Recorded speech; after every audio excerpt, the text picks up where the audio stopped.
guys, what can I get started for you today? Bananas away, regular? And I'll have the rip berry, but can I get vanilla oat milk? And I'll add spinach and ginger. And can I substitute the raspberries for strawberries? Also add the chia and hemp seed, and definitely have the power booster and the collagen booster. And can I get that blended twice? Wow. For Alicia, Custom Chaos? One of a kind. You're one of a kind. Booster juice, freshly made, your way.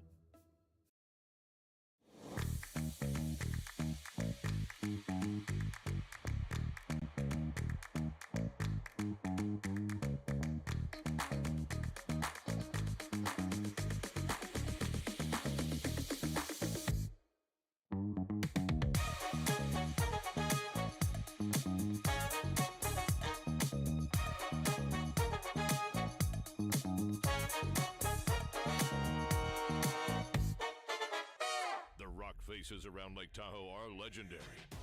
But this fall, new ones will emerge in the Tahoe Basin. Pullman, Mowat, Gushu, and more. November 4th through 9th, the Grand Slam of Curling's first ever event in the U.S. is coming to Lake Tahoe, where the greatest rock stars on earth unite for 6 days of incredible curling, celebrity appearances, and après curl parties you won't want to miss. Get your tickets at thegrandslamofcurling.com. Let's rock.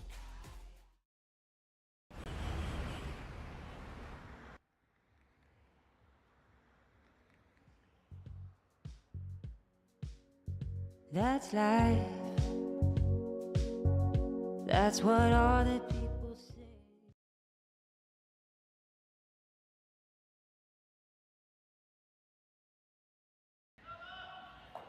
A very pleasant good day, curling fans, and welcome to the Saville Community Sports Center here in the southern campus of the University of Alberta in Edmonton. It's a Saville Mixed Doubles Classic. We have draw 4 of pool play action here.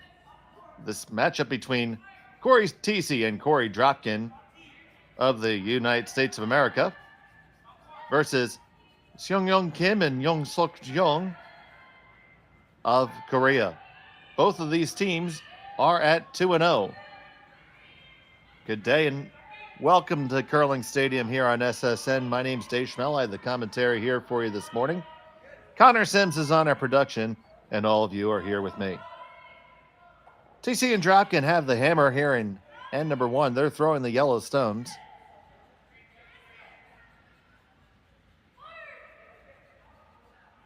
Both accomplished curlers in the States, of course. But you'll hear me just refer to them as Cory and Cory a lot.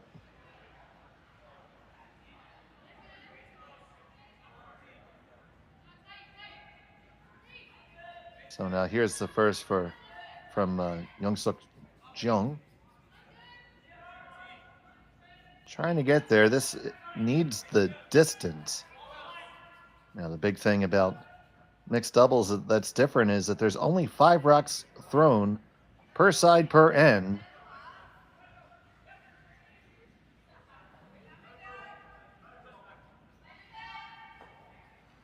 And the first player throws the first and last, and the other player throws the middle 3. That can be either gender, and you can swap that between ends. Both teams are also afforded the opportunity to have a power play. We'll talk more about that when it comes up. But to kind of accelerate the action, there's 2 stones that are pre-placed. The team that doesn't have hammer has that center guard that you see there in about 6 feet outside the house. And then the team with hammer has one that's set on the back of the 4-foot on the center line. So here's Cory Dropkin.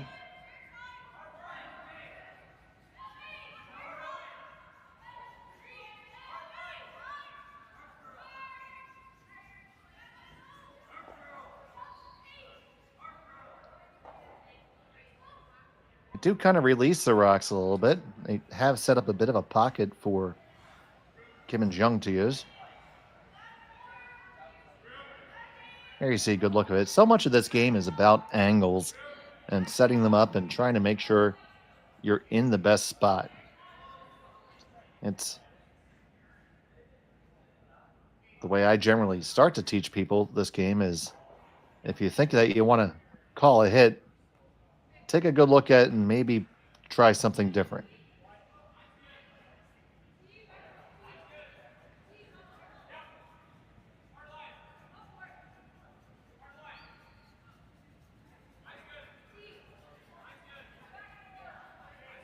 So they're once again going to look to build the angle here. Now the two options, you can come on the corner of the one that's above the tee line. That would give you a nice angle position, but coming into the pocket is not bad either.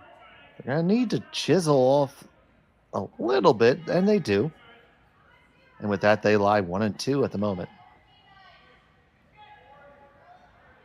It's not uncommon in mixed doubles to see big multiple scores in both directions because it's such a fine game, and oftentimes you'll see a team just try to make the perfect freeze, try to make the perfect freeze, try to make the perfect freeze, and well, freeze is extremely difficult, and before you know, you give up 4, 5, or even 6.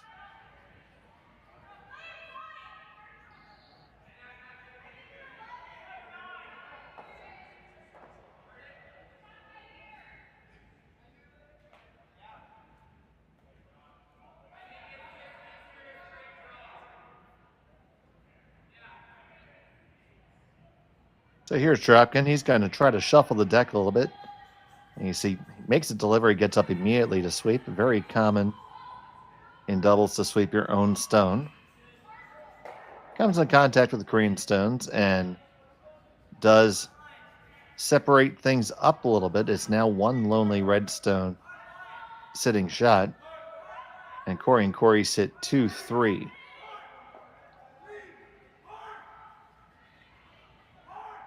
So they're going to look to throw a draw in there again and try to set that angle back up. Remember, Thiesse and Dropkin have the hammer here. So Kim and Jeong would love to force them to 1. Another difference in the game is blank ends are really not a thing in mixed doubles because if you blank the end, you do forfeit the hammer.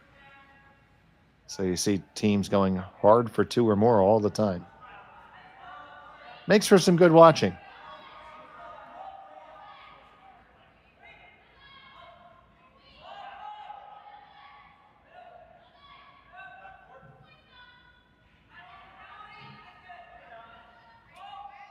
This one does need to curl up a hair. That gets to a pretty good spot. Well thrown by Yeongseok. I see shot stone belonging to Kim and Jeong. And now the Coreys are reviewing their options. They can play off that one their own behind the tee line and get plenty of action to remove shot rock right now. Also could remove shot rock by addressing their opponent's stone on the opposite side.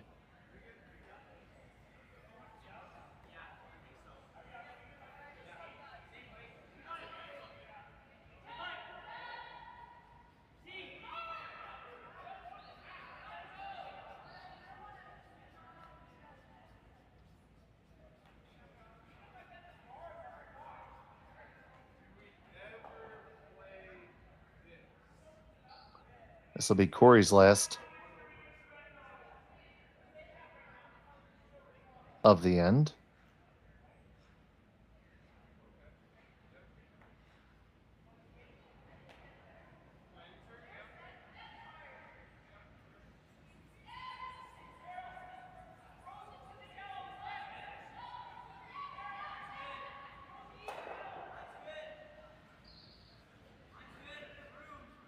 They make a little bit of movement happen. I don't know if it's really the most optimal situations. They got that play off, did kick it out.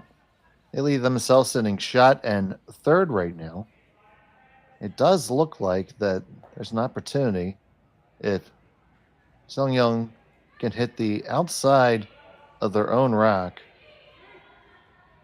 Might be able to make the double. There's a question that could also end up going right through the middle, too.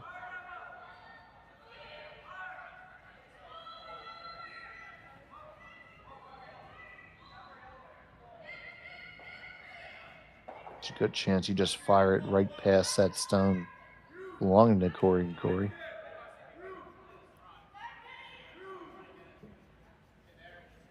Begs the question that maybe just removing the single stone on the left-hand side and line likely 3 might be a better course of action.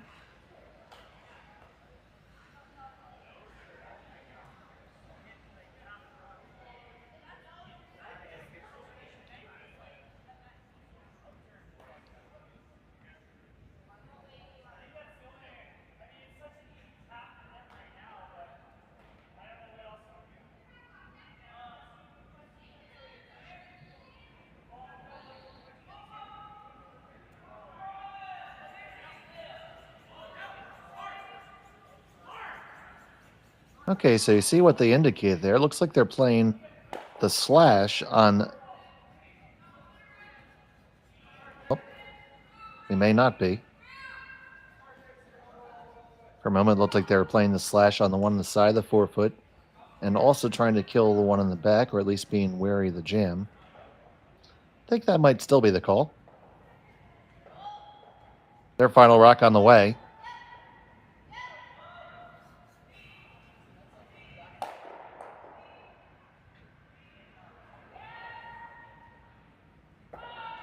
Just catches it and pokes it outside. So they did remove the object stone. Shot stone belonging to Cory and Korey.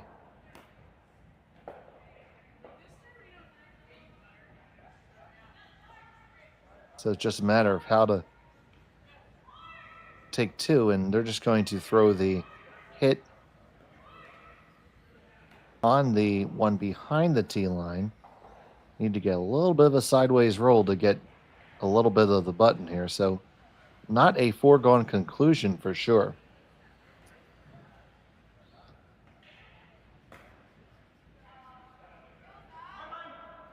So Cory Thiesse.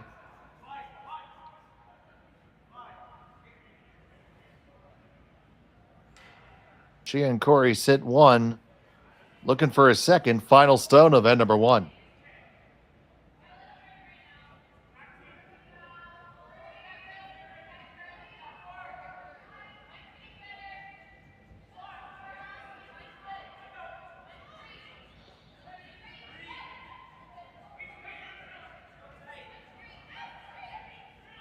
Just trying to stick it as a draw with maybe a little chisel.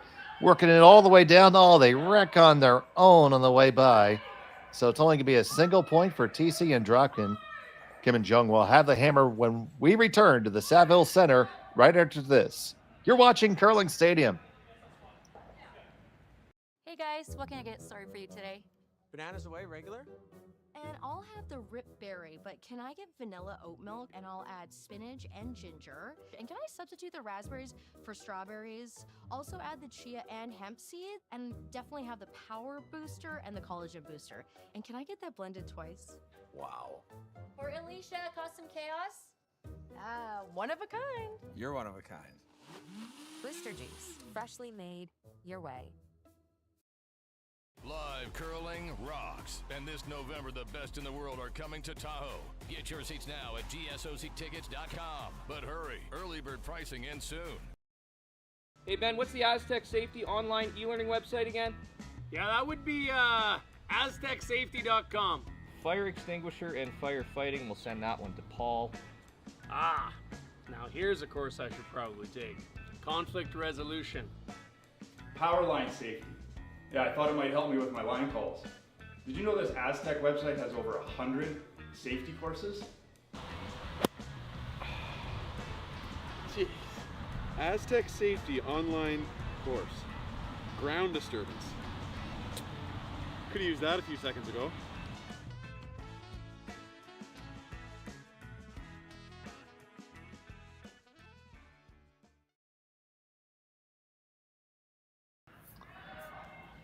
Welcome back to the Saville Community Sports Center. It's the Saville Mixed Doubles Classic here on Curling Stadium.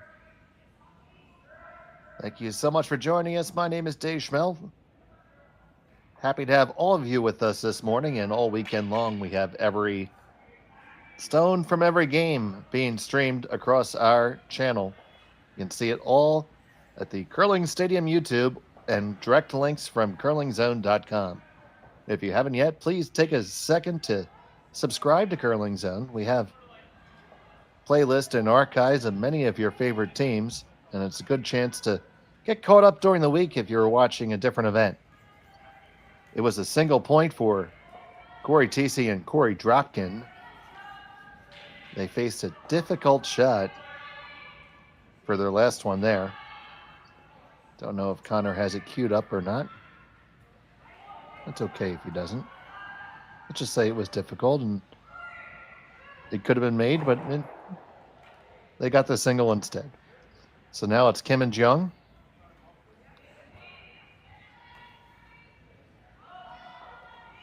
I know our producer is still wrangling over the Blue Jays' loss there. Will be a decisive Game 7 this evening. Oh, nice brush up past the guard. They get right to the face. And as good as the draw was from Thiesse, the response was equally as good. And this is the mixed doubles game. It's a cat and mouse game. You need to keep on executing this stacking with the angles in the corners. And whoever does this better first wins. And it almost ends up being a game of chicken as to who wants to maybe blow it up first. So Cory Dropkin, the current skip of the current U.S. men's national champion team.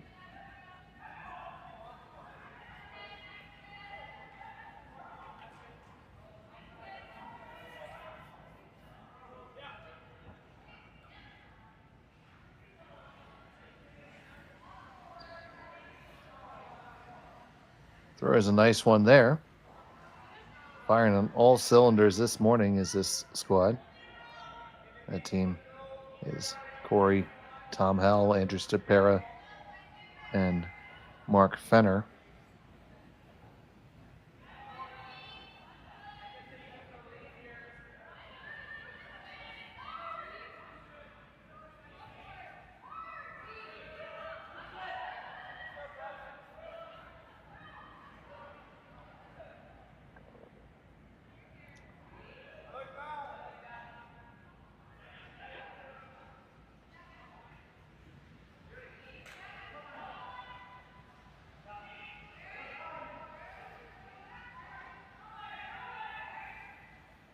This team from Gangwon, Korea.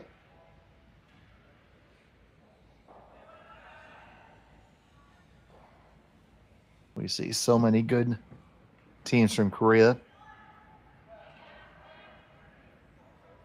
And it's very impressive, especially considering the per capita availability of curling compared to Canada or even the United States.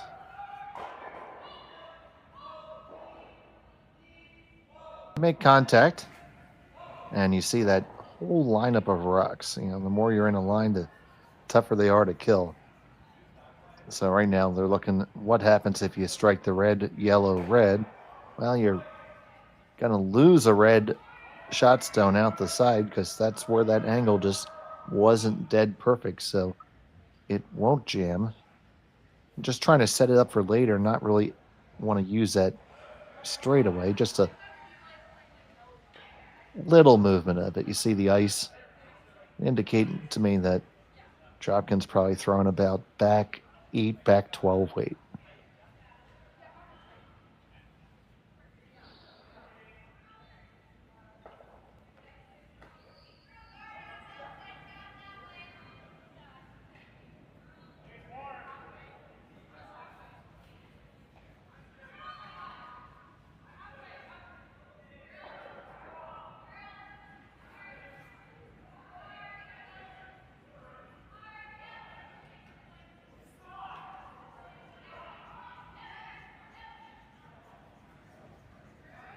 Doesn't curl up quite enough. They lose their shooter out to the wings a good distance. Still shot stone for Kim and Jeong. You see the angles there. Second and third belong to Thiesse and Dropkin. Angles are still in favor of the Coreys here. One way to counteract that might be to counter freeze on the outturn side, the right side, as we're looking at the long shot.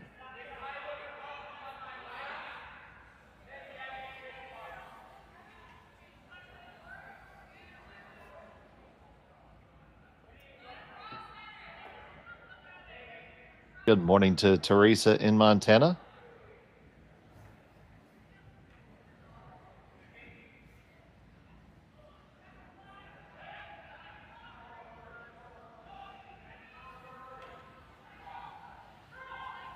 I do invite you to engage in that chat. To engage in that chat, you do have to be subscribed to Curling Zone. Doesn't cost you anything. Helps us out. So why not do it? What are you waiting for?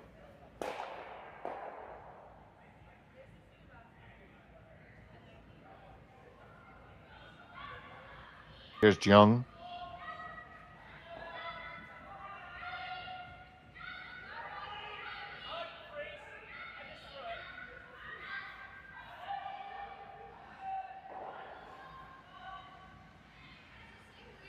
And the stone from Yeongseok comes up a little short of the intended target.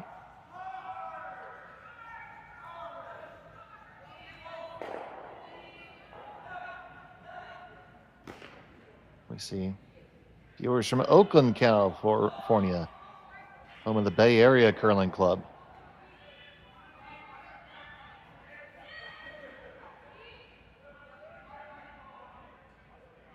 Some fans from Korea.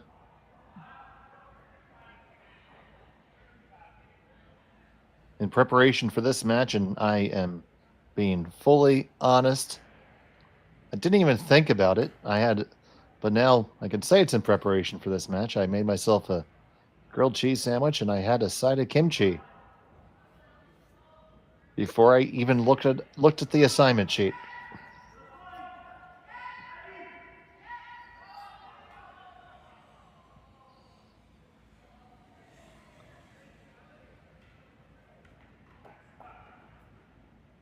There's a little balk there by Korey. All the runners on base will move up one.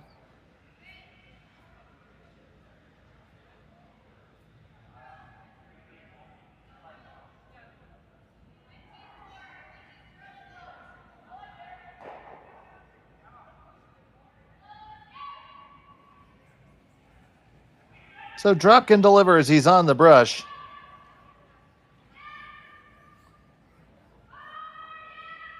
Got to work hard to get past the top one. That's the top one I'm worried about. Ends up grazing them both.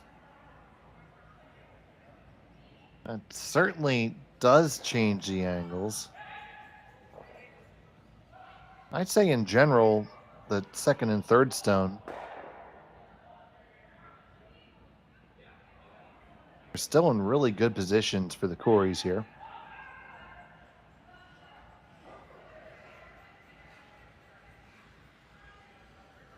Because if you were to fire on that one, red one that's just halfway through the 4-foot, you'd kill the red shot stone easily. So Kim and Jeong looking for a way to try to reshuffle the deck to help them. I do agree that making a play on the one that they just threw is probably appropriate. If you can just hit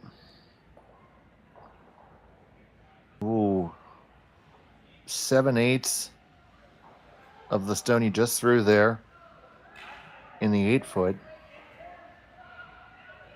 you can catch that yellow and get it out of where it's queued up to be in harm's way for you. Because right now it's just looming there like a hatchet.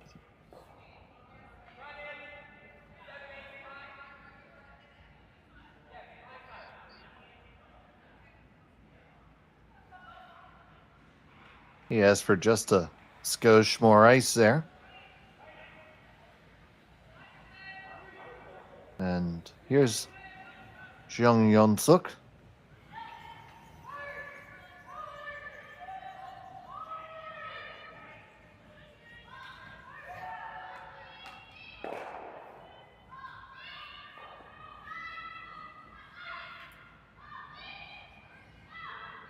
This is going to be really close to really good. Get it? Get just that little bit, and you moved it out of harm's way. That is not bad at all. Man, taking another look at it here, you see they're adjusting from the line off and on through a really quiet weight. I probably would have liked to seen just a hair more weight to kick it a little bit further, but very importantly, as if we get taking a look there at the tight shot, they have all 4 stones that are above the tee line. So all of the, as we would say, control rocks back in the day do belong to them. And it's a concept that really is huge in the mixed doubles discipline. Now, this is going to be pretty much a cold draw.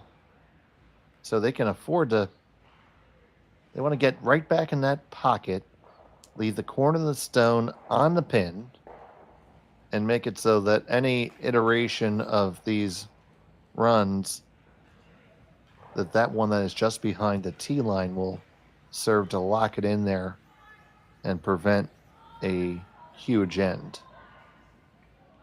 So Cory Thiesse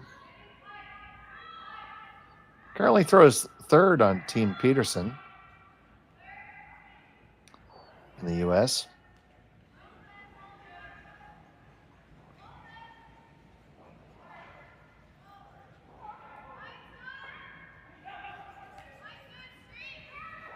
Has it on the way. Looking for a very delicate draw here. Dropkin on the power clean, now the brush.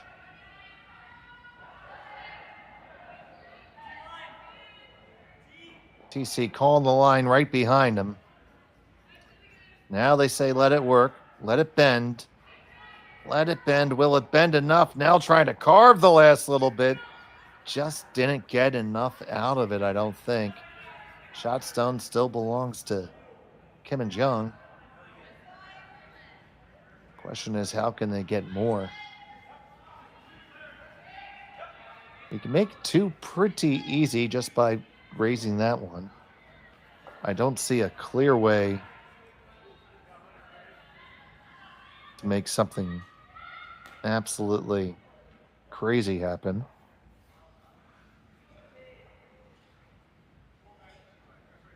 You can't see enough of the red that's on the top of the forefoot to drive it with an angle. That would be the only way you could ever make 3. But I think that one thrown by Cory Thiesse is just good enough to prevent the big end here and require a little downweight shot by Seonyeong to get their deuce here.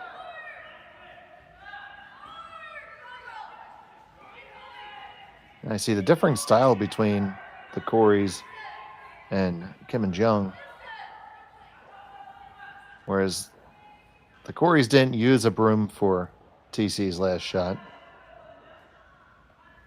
They're electing to have the line caller.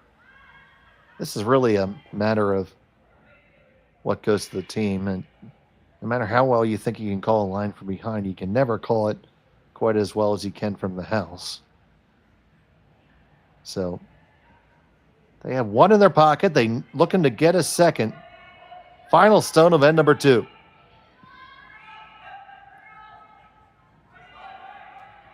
Seonyeong is just watching it, little off and on. It's going to have plenty of room past this guard. Now it needs to curl up to the face and raise it in. And did he raise it too far? Oh, I think you did. And it's still just going to be a single point. So a little bit too much pepper there. We're all tied up at 1. And number 3 coming your way after this on Curling Stadium. Developed over a decade in collaboration with the finest ice makers this side of the Atlantic, the Pebblehead PB5 is nothing short of a triumph of sophistication and craftsmanship. Weighing less than half its lumbering copper predecessors, yet boasting tenfold their durability, the PB5 delivers perfect, consistent ice, time after time. The PB5 by Pebbleheads.com, the apex of ice-making ingenuity for the roaring game of curling.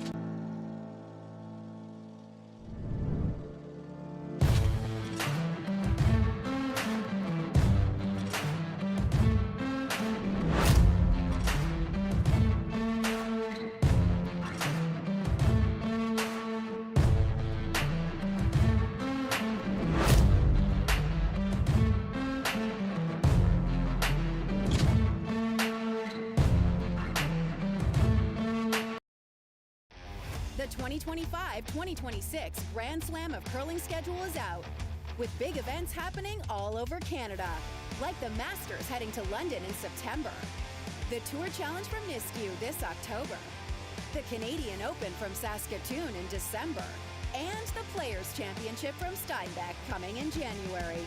Early bird weekend and full event passes on sale now at gsoctickets.com. Let's rock!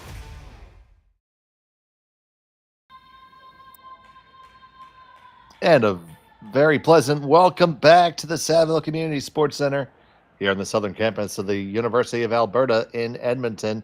It's a Saville Mixed Doubles Classic brought to you here on Curling Stadium.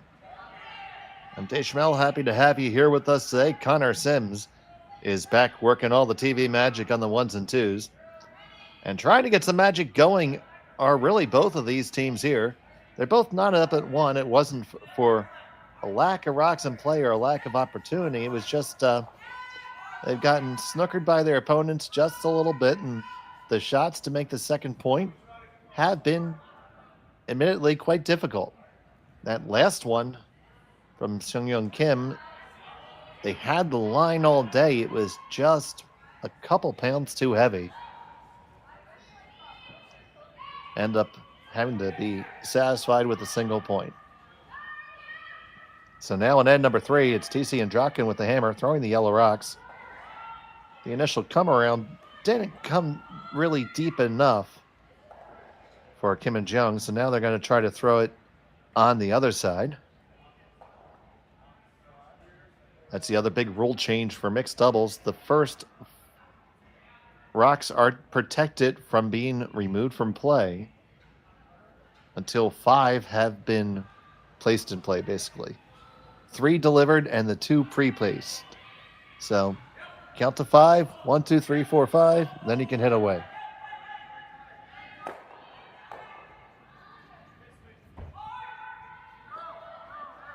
This one's going to come awfully close to the center guard. Just didn't have the weight that it needed.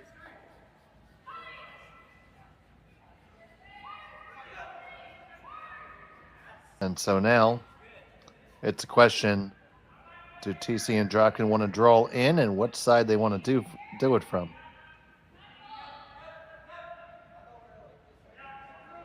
Thiesse's initial reaction was the out turn, but Cory seems to want to throw the in and get there both ways.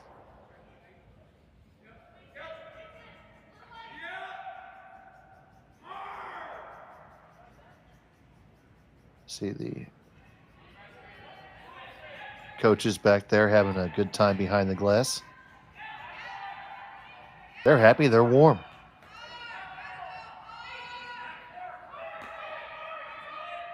This one from Dropkin is hanging out there. They're going to have to look for a plan B now and just raise that in. That'll work. They will lie 1, 2, 3, but now there's a double takeout available. Or just a straight draw. It's whatever they feel more comfortable with. Draw probably the safer and more aggressive play at the same time, because you're putting a stone in front of the tee line. It's still early in the end. Plenty of time for that to work its way back to the button. Danger, of course, you're going to be leaving 3 Yellowstones there, and it's oftentimes you find ways to make them count in this discipline.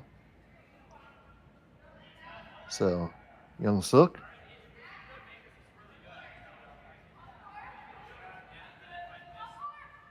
Delivers this one.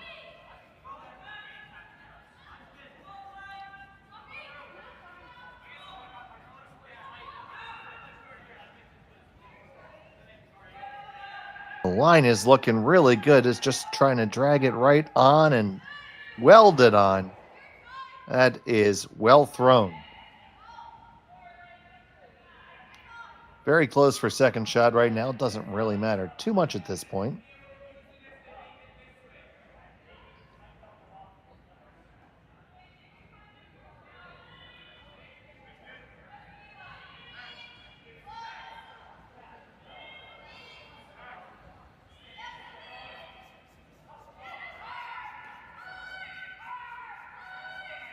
So they're looking at blowing things up here a little bit.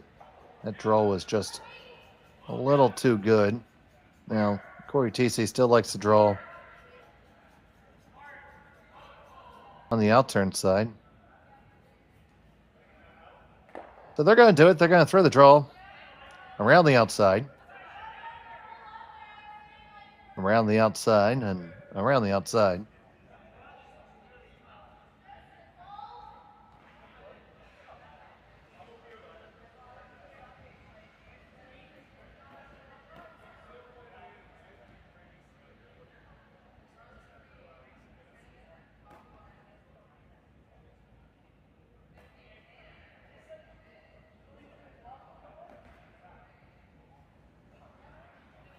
So the second stone from Dropkin this end.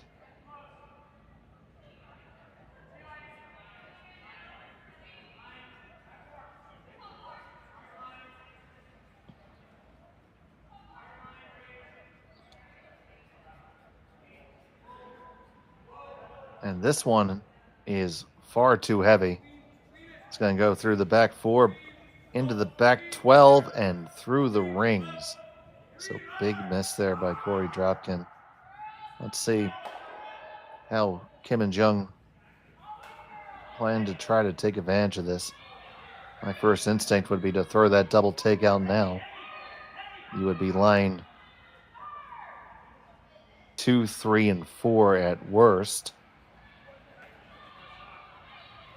Also takes a big end out of the way. Or you could continue to put your foot on the gas and draw down on top one more time. Not so thrilled about the corner freeze.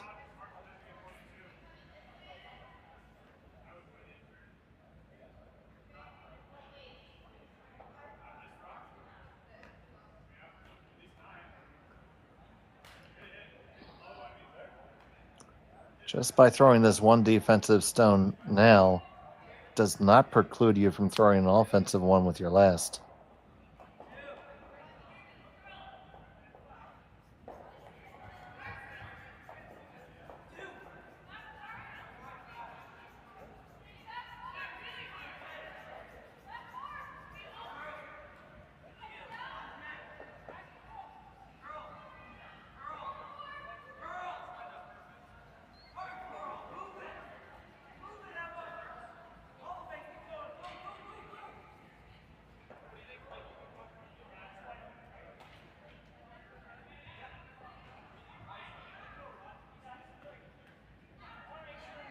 And they are going to elect to throw the draw here.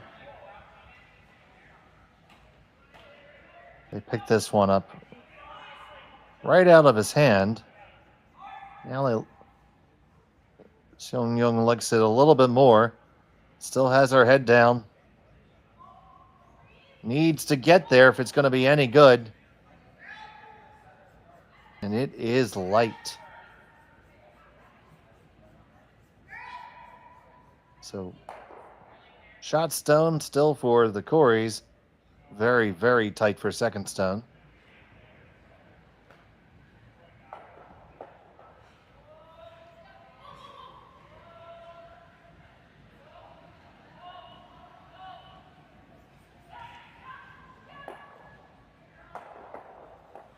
Question, trying to see how you get 3.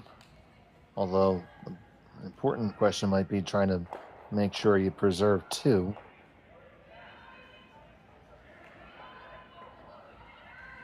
That stone that's on top of the button, full 4-foot, is really in a good position for Kim and Jeong.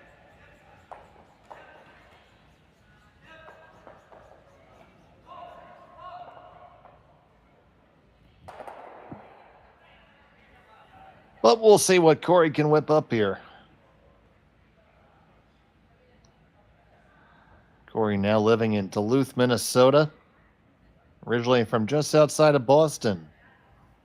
Started at the Broomstones Curling Club in Wayland, Mass. Beautiful facility on the east coast of the U.S.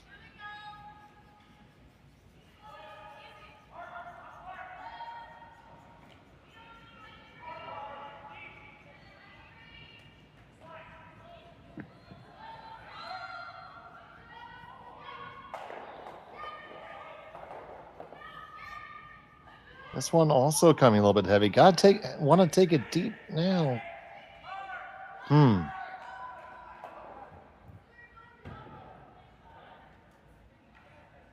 Once again, a weight struggle for Cory Dropkin here.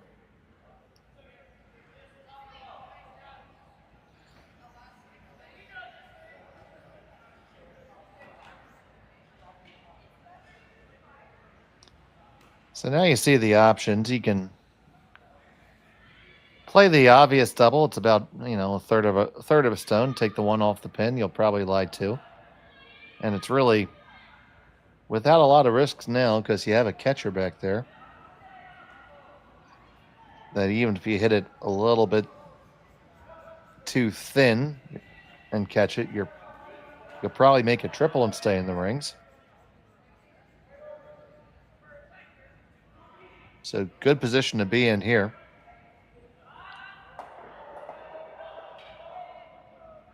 Once again, Yeongseok is going to hold the broom and call line. Seonyeong will handle her own business.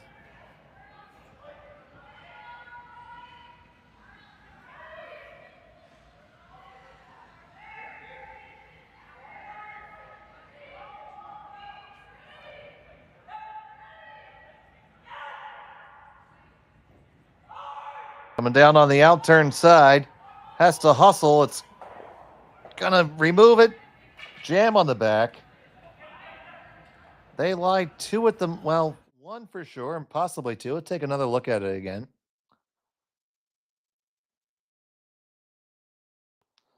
We're on this hard as soon as she could catch up to it. Hit it just a hair thicker than they would have liked to. Ended up jamming in the back. The question is, can you clear that and score 4? And I think you can. I mean, I think if you come virtually nose onto that top stone, the one behind it goes right out this side. And you hit maybe half a rock. Hit basically, well, no, you can't see a lot with the guard in the way. So I take that back.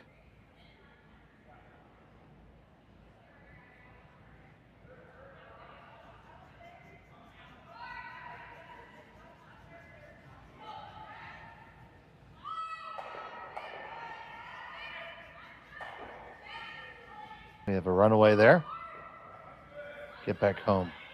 Get back over to sheet 3 where you belong.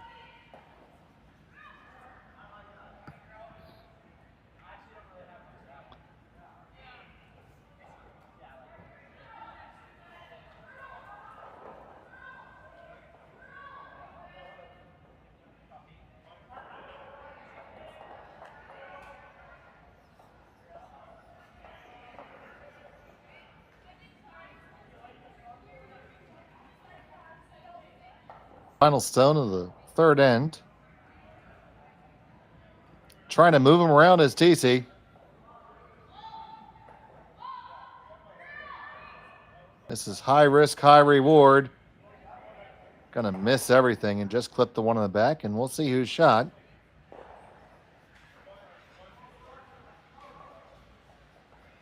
And they indicate it's red, so it's a steal of one for Kim and Jeong. Thiesse and Dropkin will have the hammer when we come back here on Curling Stadium. Hey guys, what can I get started for you today? Bananas away, regular? And I'll have the rip berry, but can I get vanilla oat milk and I'll add spinach and ginger? And can I substitute the raspberries for strawberries? Also add the chia and hemp seed, and definitely have the power booster and the collagen booster. And can I get that blended twice? Wow.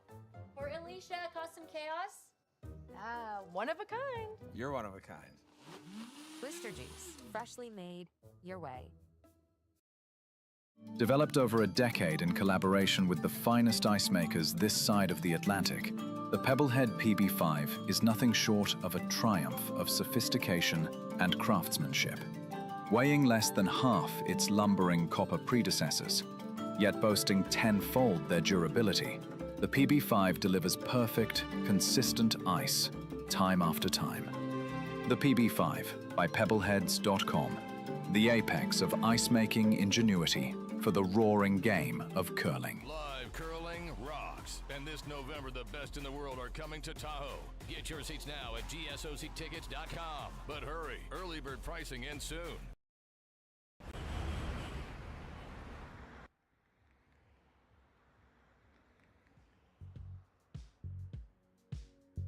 That's life. That's what all the people say.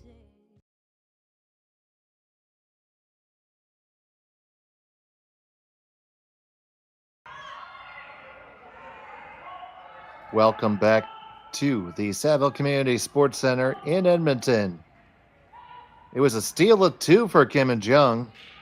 They have a 3-1 lead over Cory Thiesse and Cory Dropkin. A lot of action right now. Starting over on sheet 2. It is Wheatcroft and Nogler trailing Ueno and Yamaguchi by a score of 3-1. On sheet 3, we have Gray Withers, Pietrangelo versus Papley Van Amsterdam. That game is 2-1, playing the third end, after the third end. Then we have our game on sheet 4. Over on sheet 5, we have Jake Sputler versus Daman Van Amsterdam. Team from Calgary, Van Amsterdam with a 2-0 lead. Over on sheet 6, Yarmuk and Sawiak with a 1-0 deficit over Kalk and McAlpine. And we have Anderchuk and Miller losing 2-0 to Ashton Jira. And on sheet 8, Richards Davies 2-0 over Moores Wheeler. Some of these scores still need to get updated. Sheet 9, it's Yurko and Mason Wood tied up with Yarmuk and Lushak. Back here in our game, it's the Coreys trailing by 2 here in the 4th.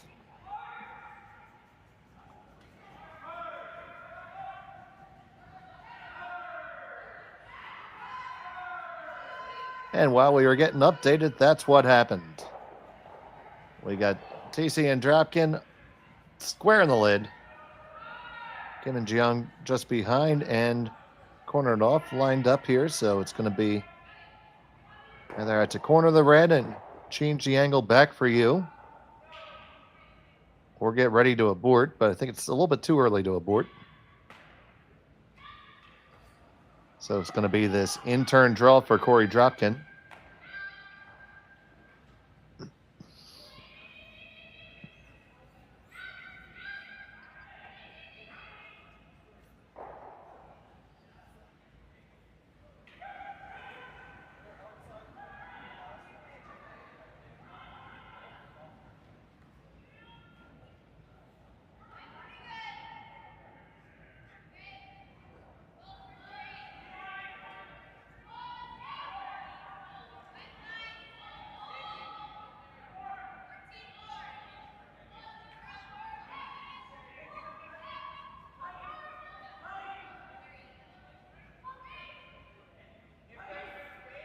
This one is thrown nicely. It looks just a touch heavy again, though. Everything's been a little bit on the heavy side for Cory Dropkin today. That's going to create a pocket for Yeongseok just to lay one in there. And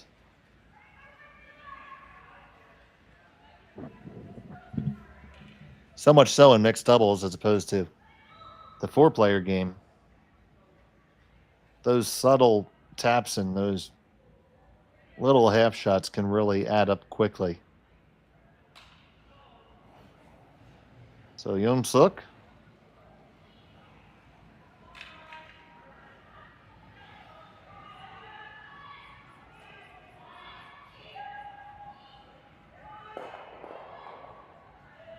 looking to just lay it in there. Let those stones swaddle it as if it's a newborn baby. And it is nice and cozy. Snug as a bug in a rug. Probably couldn't have walked it down better.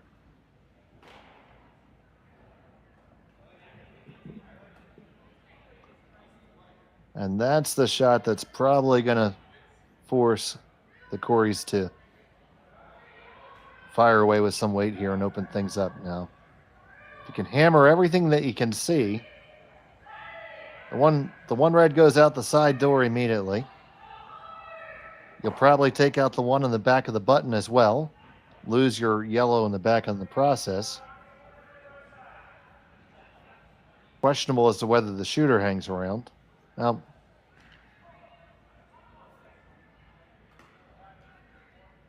with this weight, they're looking more just to rattle it around a little bit as opposed to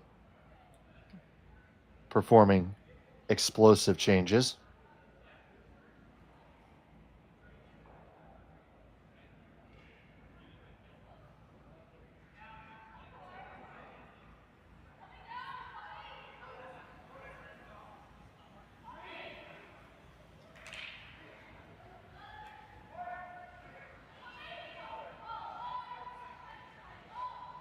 So here's Cory Dropkin.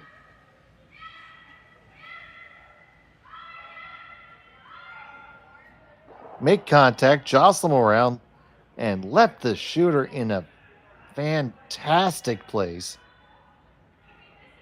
Now that stone that was thrown by Yeongseok just a stone ago is still welded in there, but now it is welded against two opponent rocks. Looking to just eject it out the side door.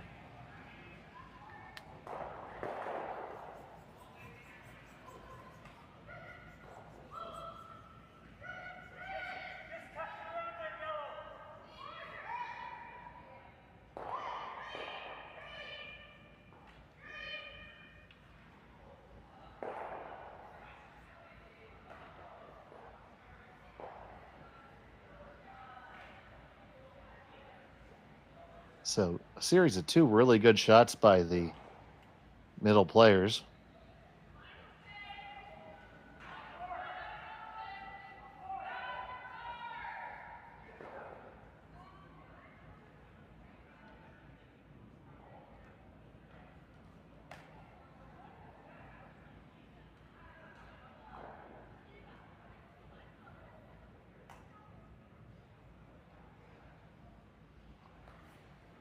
So the final end for Yeongseok.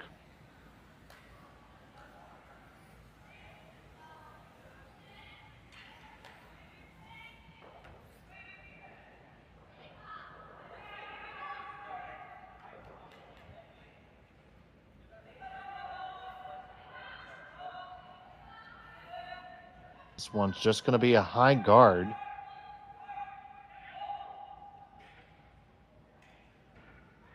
Which isn't the worst because it makes it difficult for them to take advantage of it. Now, you may see the Coreys tempted to run back the whole works here. Red on the red on the yellow on the red on the yellow on the red on the yellow.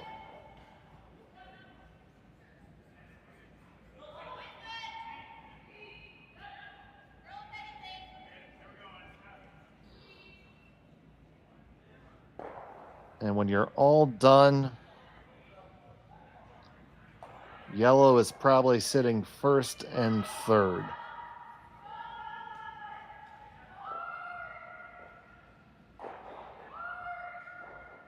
So that red that's second shot right now goes away.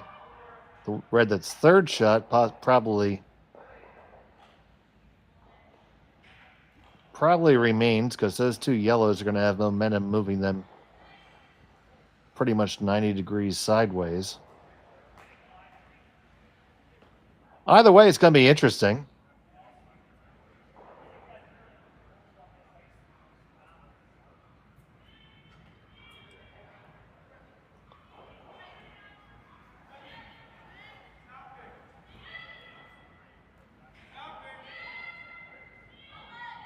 So Cory Dropkin just looking to shuffle him here.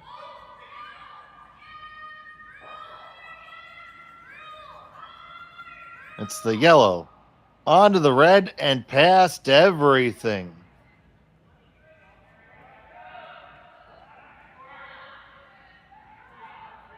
That's going to make the guard instantly go back, I believe.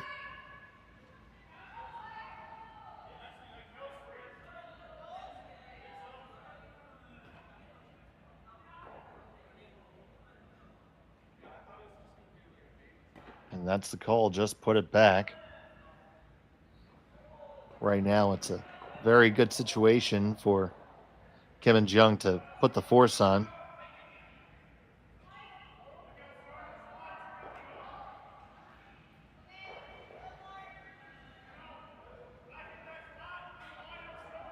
The Koreys are going to have a shot. It's just going to be a little bit more difficult than you would want.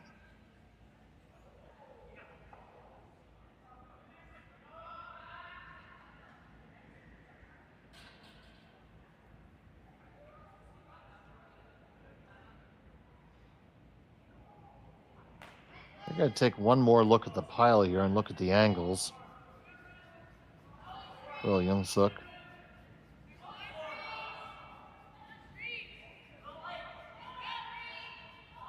You see, I don't think that the danger for them is the stones being pushed straight back.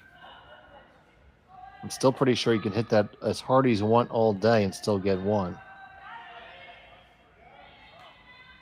I think the opportunity may be running the yellow that was just thrown by Korey at that angle into that top yellow. By doing that, that's going to generate some drag on the next object stones, which means it may be possible to kill both reds with the last. If you could remove the stone that was just thrown by Cory Dropkin and roll back to the center, you could alleviate both of those concerns. Now Jeong is going to assess what that does.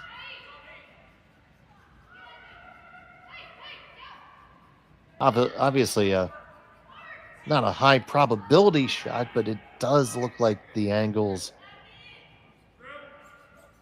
work somewhat.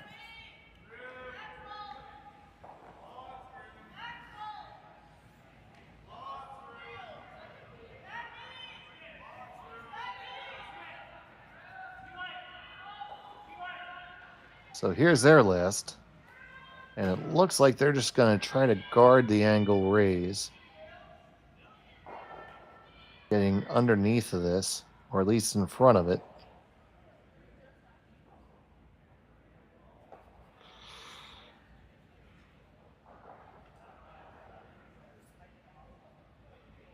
They're taking a look at those angles too. It's very possible the stone that they just threw actually keys it up a little bit. That's what the Koreys are looking at now.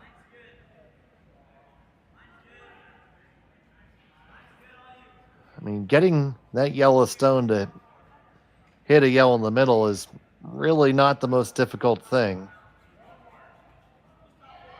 It's just making it do what you want it to do.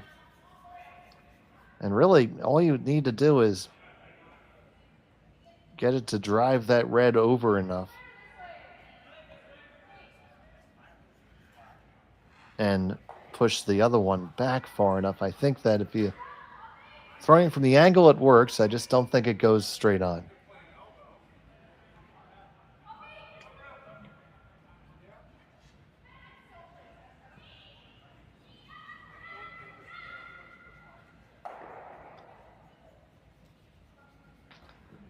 But that's why they're there and I'm here. So let's see what happens.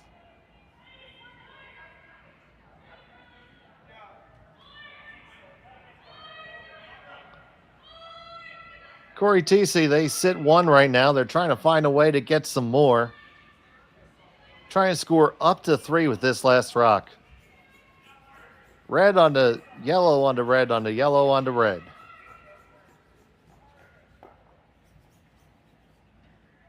Final stone of the 4th end. Waiting for it to curl now, trying to walk it over some is Dropkin. It's not going to curl up enough. It's just going to go over the top, and it'll be a... After all that, it's a single point for Thiesse and Dropkin. They trail by 1. Kim and Jeong have the hammer when we return to the Saville Center. Right after this, you're watching Curling Stadium on SSN. For over 20 years, the Sandra Schmirler Foundation has granted more than $9 million to hospitals across Canada for life-saving equipment for premature and critically ill babies. In the past 4 years alone, $4 million has been granted thanks to the curling community's incredible generosity. The need continues year-round, and with your help, we can ensure every baby has the chance to grow up and become a champion, just like Sandra.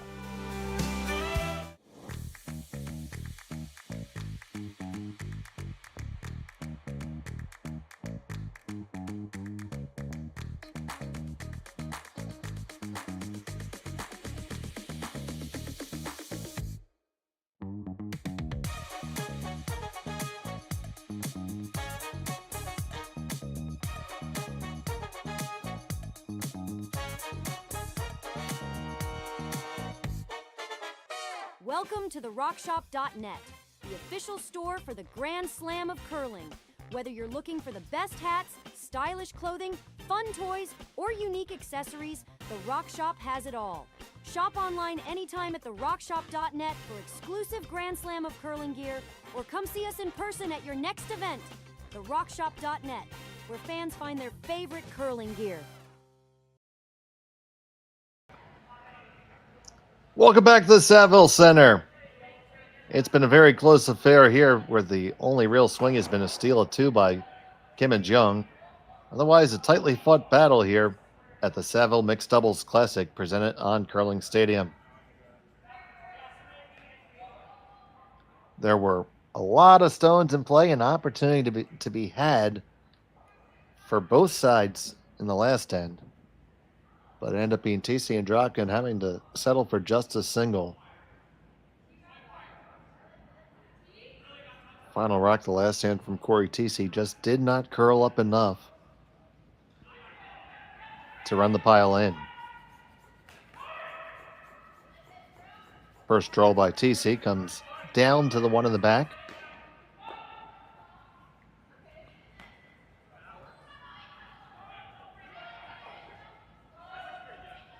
And as we see so many times as we get a good look at this beautiful 10-sheet facility on the southern campus of the University of Alberta.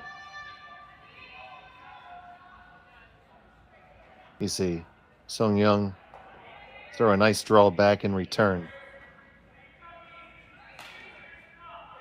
Of course, it's named the Saville Center after the generosity of Albertan businessman Bruce Saville, who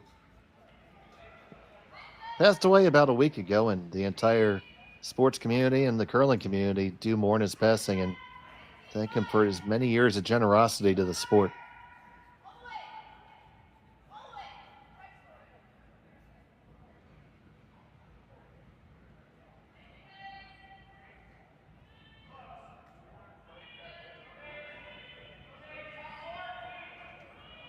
So now Dropkin looking to put the other corner on. This is shaping up to be a relatively conventional mixed doubles end thus far.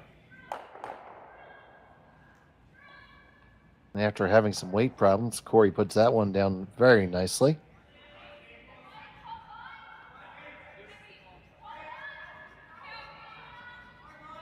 And then we follow back again with the stones each offset by maybe just a couple inches either way.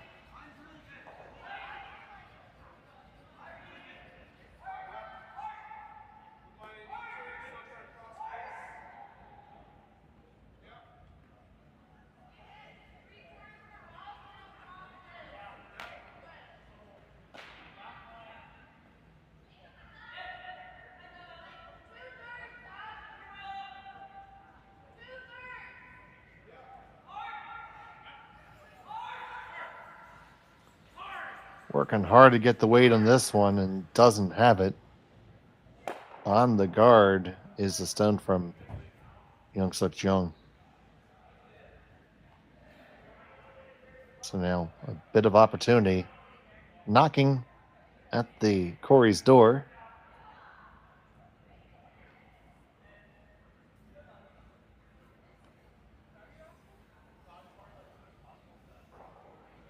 Of course, yesterday was Halloween. Many young kids took part in the tradition. I had a whopping 5 children at my house.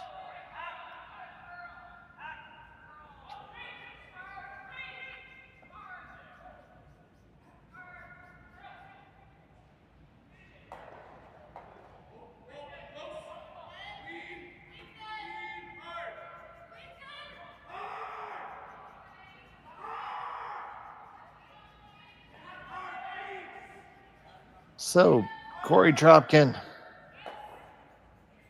on this throw, trying to make another draw, trying to get the 1 stone advantage here. Needs to finish. Needs to finish. Got it to a pretty decent spot. Would have liked to had another pound of weight, but they had to wait for the line.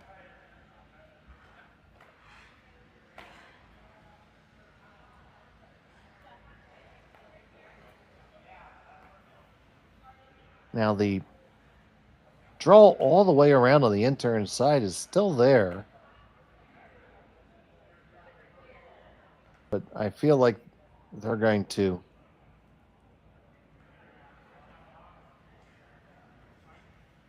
I thought they were going to pull a trigger on moving some stuff around, but now I'm not as convinced.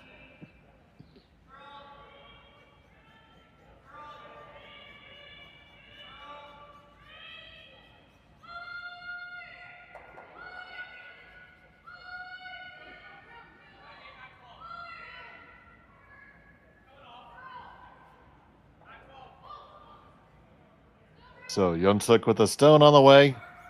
Seonyeong trying to hold it right off his hand. Gonna get the one over the top of the second. Just ends up being a straight peel.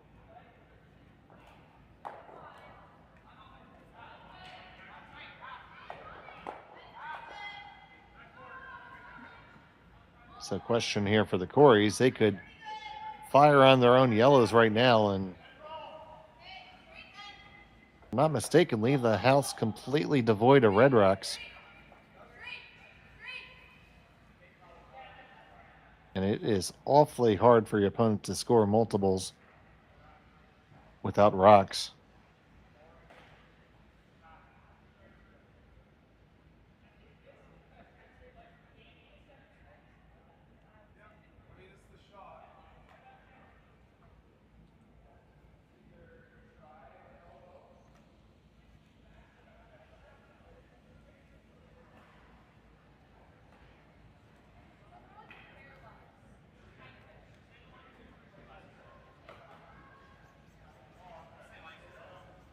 So they're trying to just analyze these different things. But I think if you push that yellow onto red, the red's going to come in contact with the yellow on the back of the button, go out the side, at the same time push enough momentum to lose the red in the back.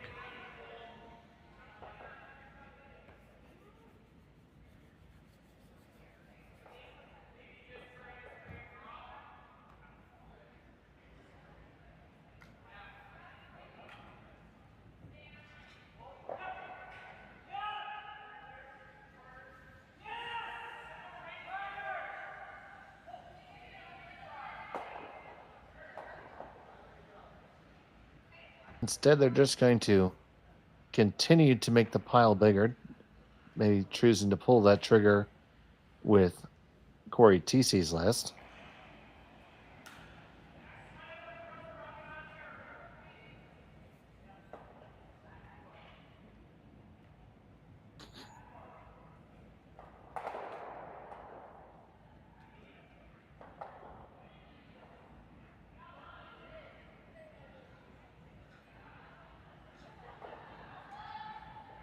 So it's on the way from Cory.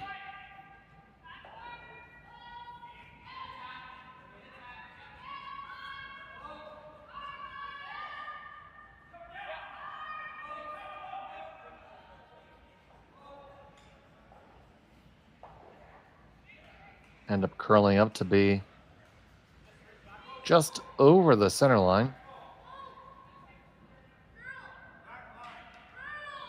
Now, what does that leave left for Kim and Jeong?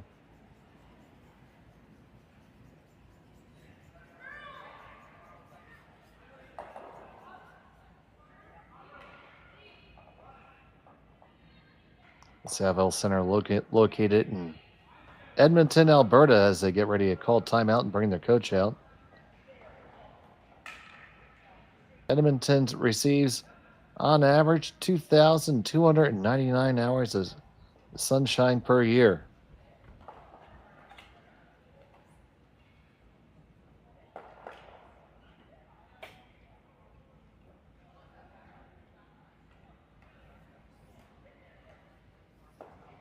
So here we see the coach come out. Try to see who that is with a translator.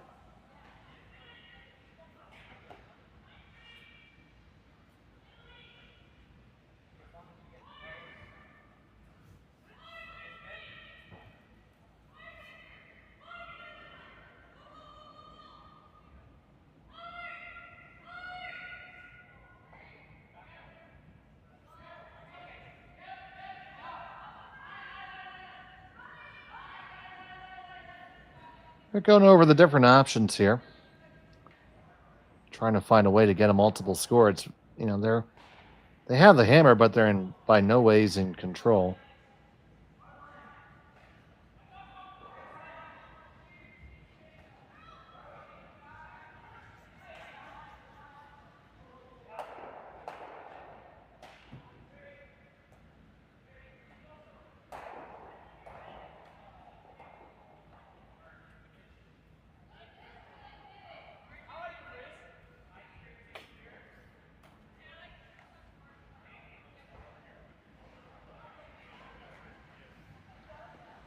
Well, the conversation is concluded.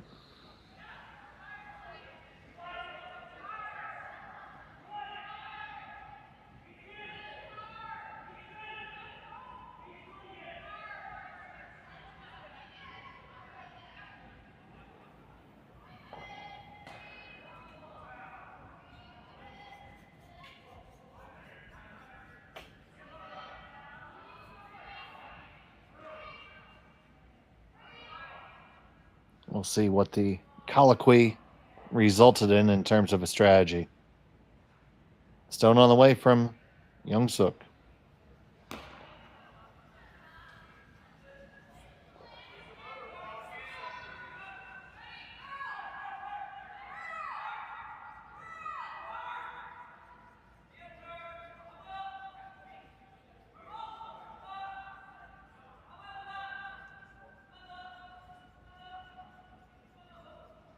And through all that, we're going to guard the big run shot now. Thiesse and Dropkin are going to see if it's still there. You can run the guard. It's just adding another element to it. And 15 feet to the equation. Probably still the right shot.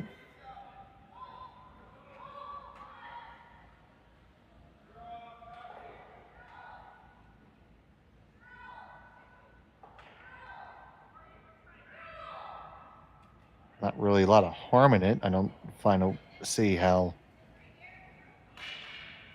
Kim and Jeong are ever scoring two anyway.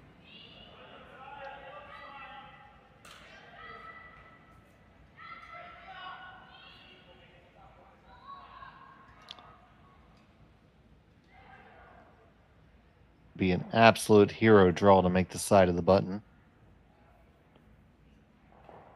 So here we go. Cory Thiesse.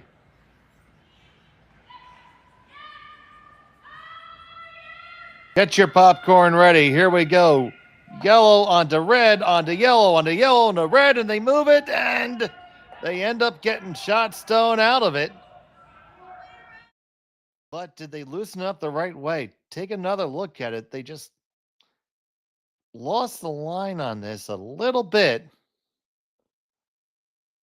And because of that, did not get a lot of action on the first stone and end up sending it over the top. They loosened it to the point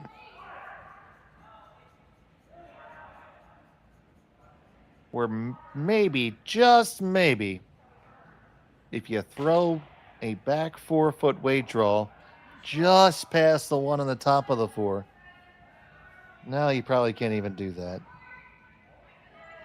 I was trying to see if you could move that just a touch back and score 2, but this is going to be a very difficult draw for 1 now. It's a good shot still by Thiesse and Dropkin because their opponents had 1 lined up.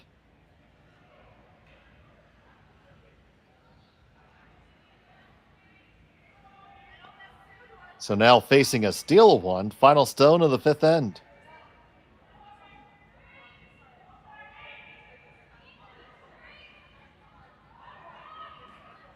Yeongseok off and on. Seonyeong is going to watch the line incessantly. This has room to curl. Needs to take the finish. Now it does.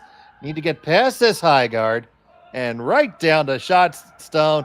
Excellent draw by Kim to get their single point. We're all knotted up at 3 after 5. 6-end action coming to you from the Saville Center in just a moment. You're watching Curling Stadium. Hey guys, what can I get started for you today? Bananas away, regular? And I'll have the rip berry, but can I get vanilla oat milk? And I'll add spinach and ginger. And can I substitute the raspberries for strawberries? Also add the chia and hemp seed, and definitely have the power booster and the collagen booster. And can I get that blended twice? Wow. For Alicia, custom chaos? One of a kind. You're one of a kind. Booster juice, freshly made your way. Live curling rocks. And this November, the best in the world are coming to Tahoe. Get your seats now at gsoctickets.com. But hurry, early bird pricing ends soon. Hey Ben, what's the Aztec Safety online e-learning website again?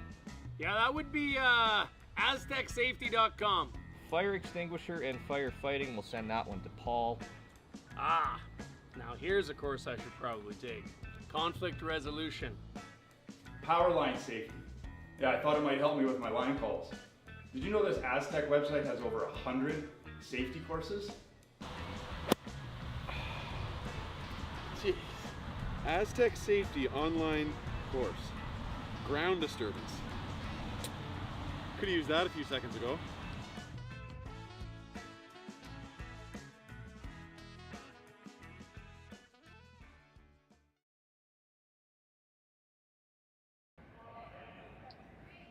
Welcome back to the Saville Center after a back and forth rock and roll 5th end. And as you see right now, it's time for the power play. Thiesse and Dropkin are going to take their power play. What that means is their pre-placed stone was placed on the tee line there at the intersection of the 8-foot and 12-foot. There was a red guard in front of it, but Kim and Jeong used their first to push it into the house. And now Cory Thiesse is going to play to the other side of the rings right now and split the house. Now, this stone will still be protected after it comes to rest. As still there have only been a total of 4 rocks in action thus far. Now it's okay to come into contact with it, you just can't remove it. And they do come in contact, or shot for now. Take a look at that last shot in the previous end. It was a very little left for the draw here for Seonyeong Kim, and Yeongseok was waiting for it to take the line.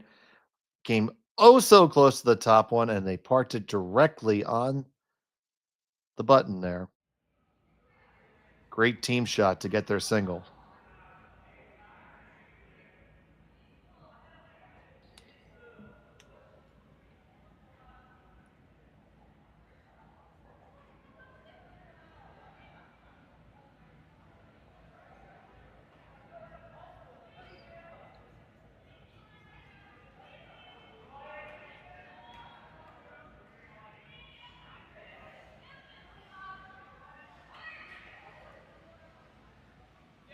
So now with shot and third stone belonging to Thiesse and Dropkin, this is still protected guard time. So you're going to see Yeongseok try to corner freeze the second shot rock.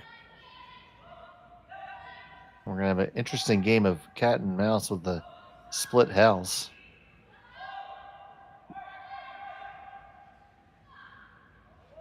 This stone is over curling. Got to try to hold the line, and so there you go. Both teams could throw a really long flat cross house if they want to. That'd be fun. But more likely, we're going to see Thiesse and Dropkin. I see their option there, thinking about putting a guard up. That's not the worst play, because their shot rock is queued up to jam all day. And they are going to call timeout.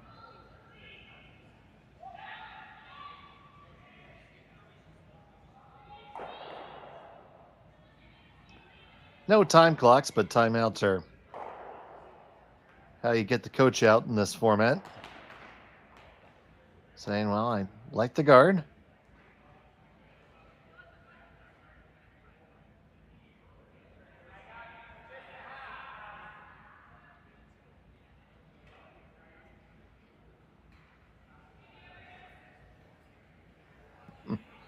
Coach wasn't behind the glass. Now you hear the other coach just saying, hey, they called timeout.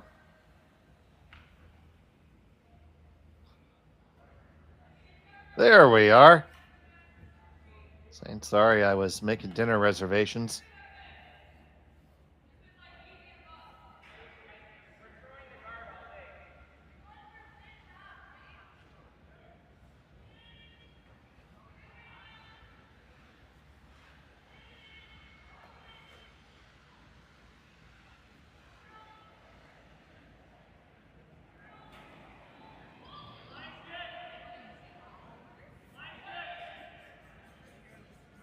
You see those different options there. You can throw the guard. You can come down to it too. That's also not a bad option, especially with the jam there being. If you park one right there where Cory has his broom,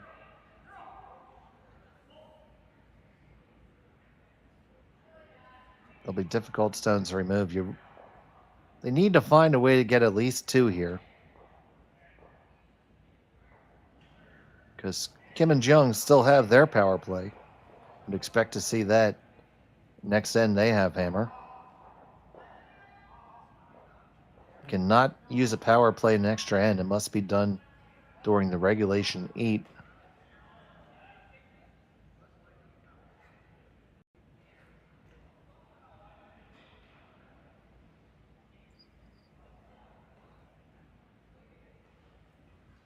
So Dropkin after the timeout.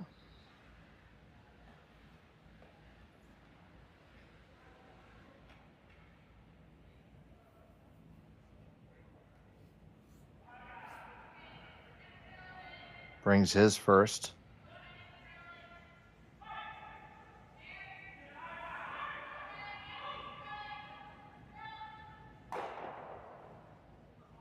Going with the guard here. Does still need to finish. Sails down right there. It's going to be pretty good. May have over curled just a hair, but should be good enough.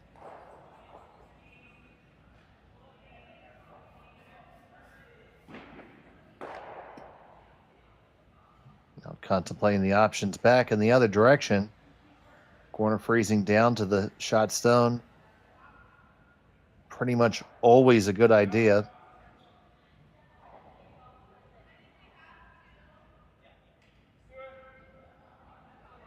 Looks like it's the call.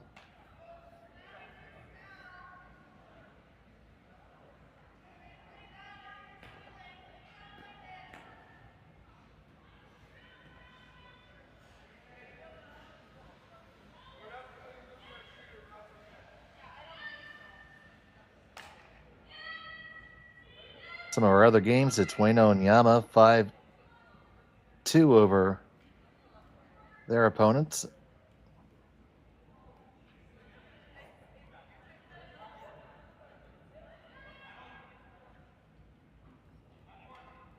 Or Wheatcraft and Nogler, that is, on sheet 2. Sheet 3 tied up between Gray Withers, Pietrangelo, and Papley Van Amsterdam. Salmon Van Amsterdam 6-4 after putting up a 4-ender in the 4th over Jackson Butler, playing in the 5th.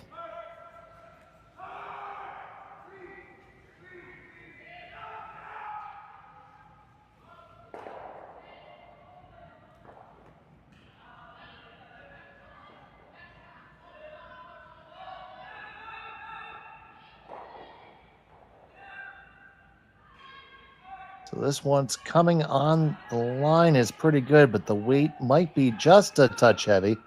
Now coming in pretty nicely indeed. And that's a nice shot by Yeongseok Jeong. Still shot stone to the Coreys, but excellent positioning on that stone there. It's Yarmuk and Sawiak, 3-2 over Calk and McAlpine. We have a final score. Andrew Shuck and Miller, 8-0 over Ashton and Jira. Richardson Davies, 5-4 over Moores and Wheeler. That is a back and forth affair there. 2-ender, a 4-ender, and a 3-ender scored there. So I'd say they're not done there. That's a good look at that game there on sheet 8 between Richardson Davies and Moores and Wheeler. And on sheet 9, tied up between Yurko Mason Wood and Yarmuk Lushak. That gets you caught up on the action. Now Cory Dropkin looking to add another one to the Christmas tree.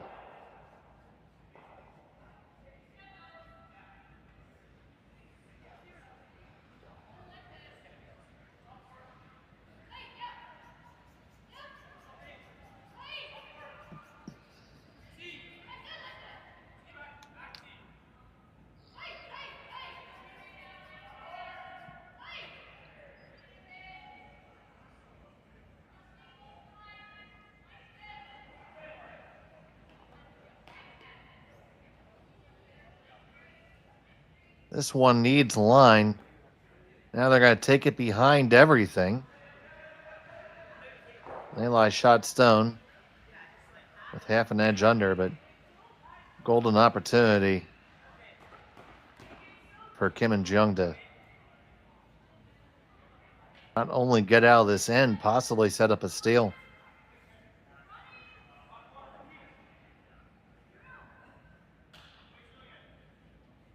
We saw the kind of finish they got on their stones in the last end, especially with the very good draw at the end. If they can duplicate that type of delivery, they could throw a real doozy on the Coreys here. So,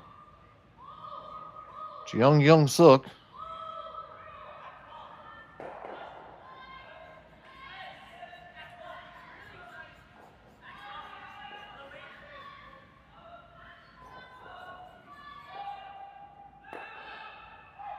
This one needs to take that last bit of line, needs to make that left turn in Albuquerque. Shot stone, but not for long, and just like that, now three's in play.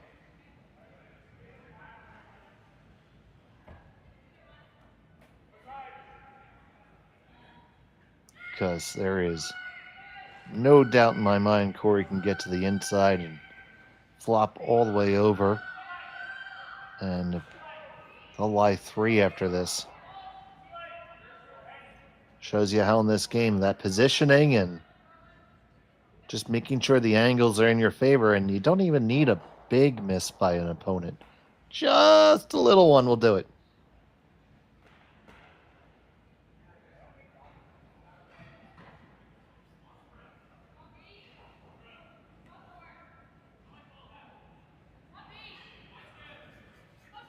So last from Cory Dropkin.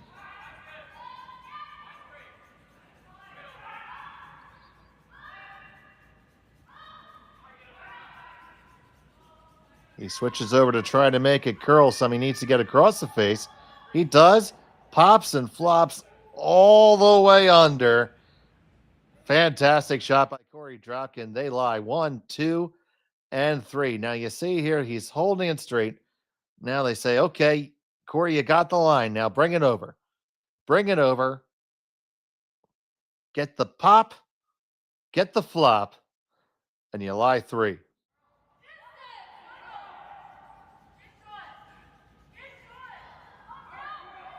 And they're trying to see if there's a way to freeze their way out. And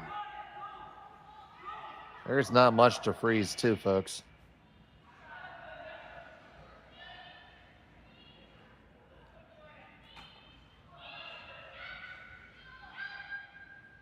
I think the best play is what they're throwing.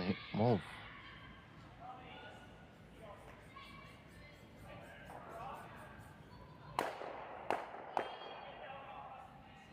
Are they playing to pick the one out of the back or run the yellow?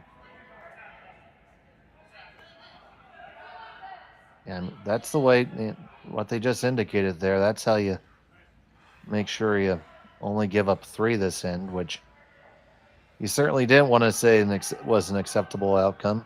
Because one, just a couple stones ago, you were talking about stealing. Now you're saying, let's find a way not to give up 4.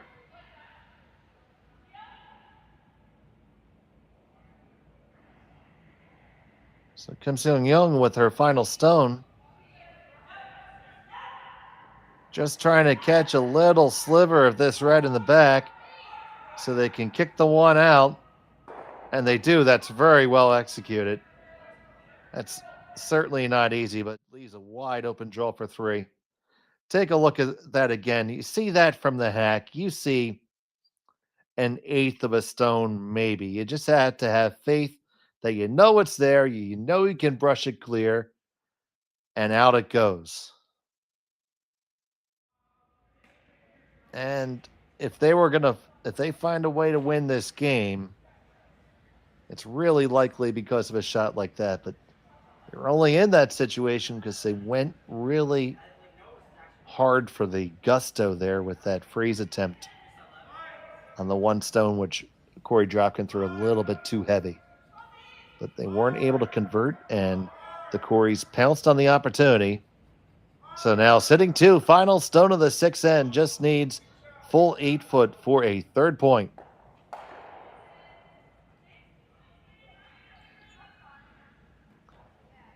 Dropkin, hard on the sweep. This looks light.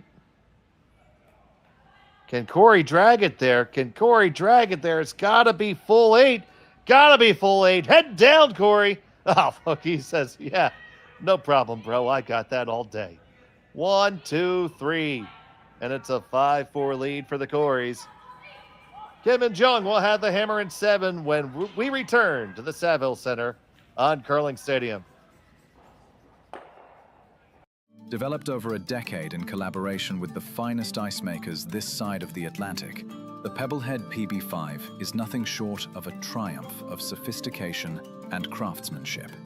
Weighing less than half its lumbering copper predecessors, yet boasting 10-fold their durability, the PB5 delivers perfect, consistent ice time after time. The PB5 by Pebbleheads.com, the apex of ice-making ingenuity for the roaring game of curling.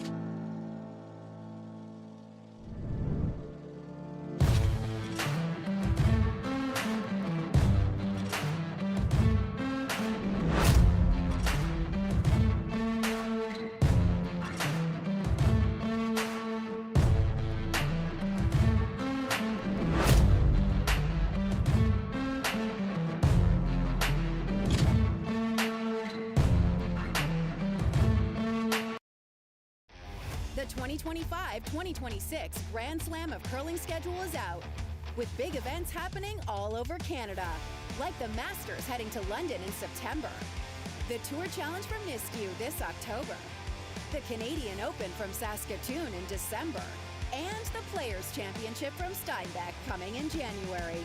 Early bird weekend and full event passes on sale now at gsocktickets.com. Let's rock.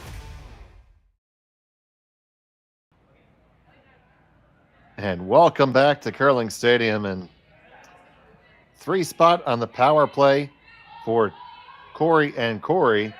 So now it's time for Kim and Jeong to try the power play for themselves.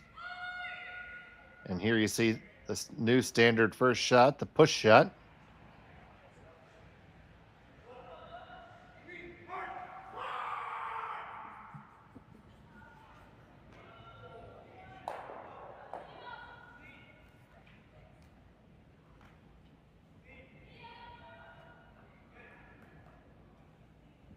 Now remember, wherever they throw this stone, as long as it's in play, it's still protected. They can throw it into the rings if they like.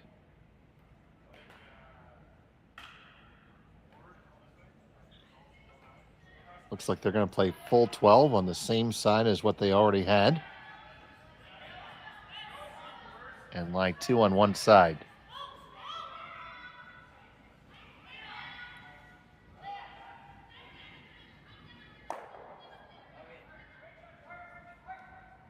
Love to have that guard possibly bite the rings. That's going to do, well, not a whole lot, honestly. The shot stone is still 7/8 exposed. The run is tight, so Thiesse and Dropkin are going to choose to ignore it completely and draw underneath their own.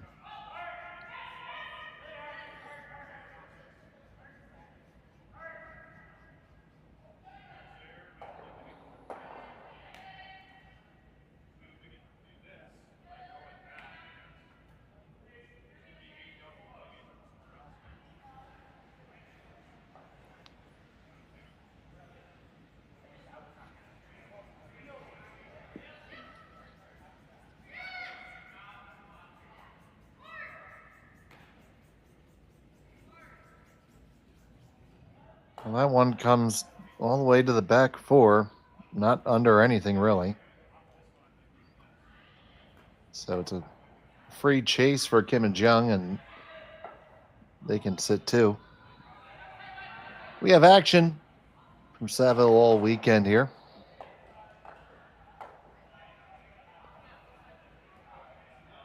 Our next featured game today is at 2:30. We're going to have Walker and Myers versus Moores and Wheeler.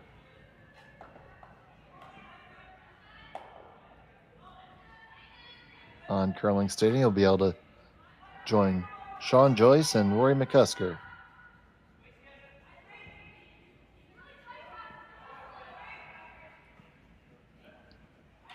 I'll be back with you tomorrow for the finals.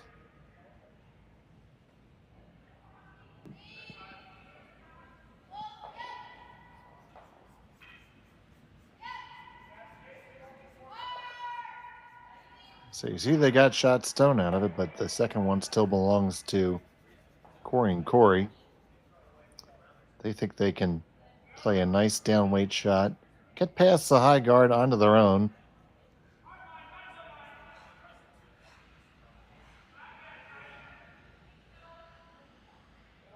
Or just pick it out and lie to. That's much more likely what they're doing.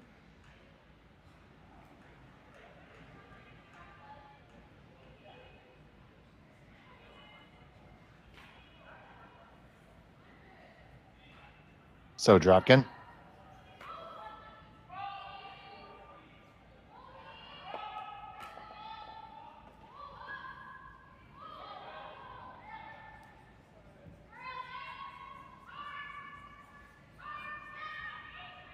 This one comes up just fine, past the one. Does leave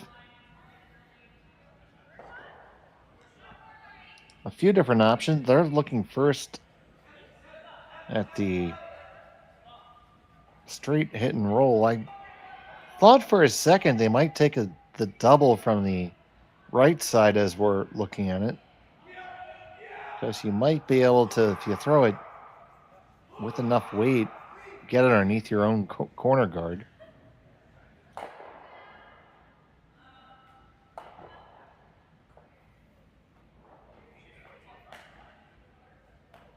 Because at this point, you still want to try to find a way to think three. Have to counter the three that you just gave.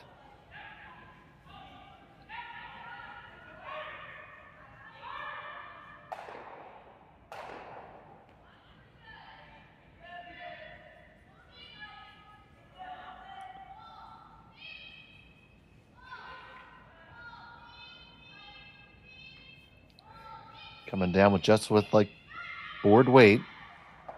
They catch it. They roll into the open.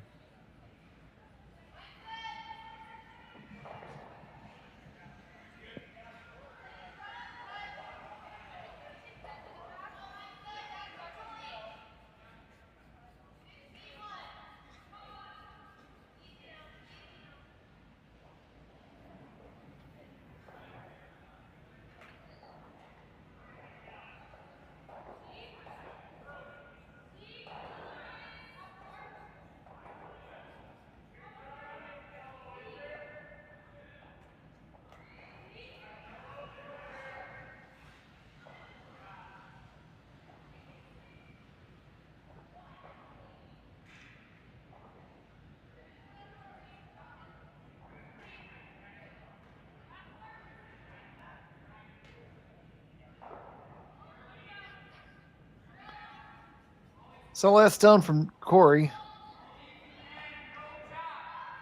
He's looking to make this takeout in the one in the back in line two. He's going to do just that. Does leave the double back. Going to have to throw it.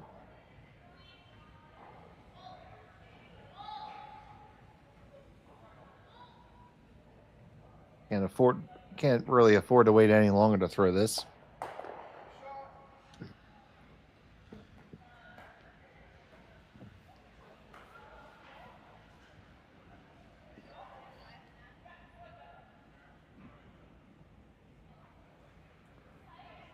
Question is, with this flat roll, it's certainly going to roll open.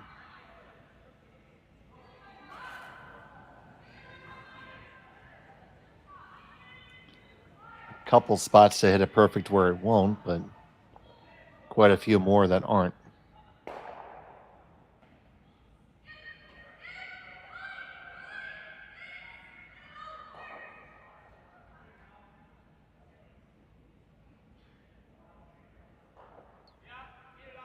So after they've gotten out their protractors and parallel rules, they've figured out the sines and the cosines and the tangents. Tangent being the most apropos. Or more appropriately, congruent.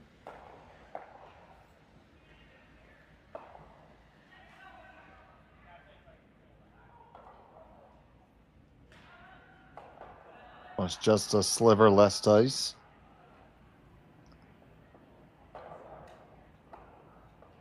Got to make this, or it's the bare minimum that you had to get in your power play is 2.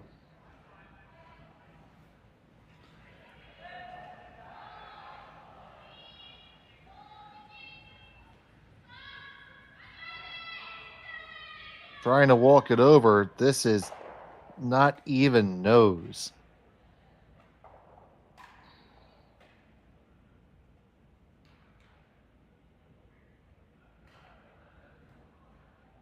Now with a good hit and roll, the Coreys have an opportunity to not only take away the deuce, to possibly put a force or even a steal on.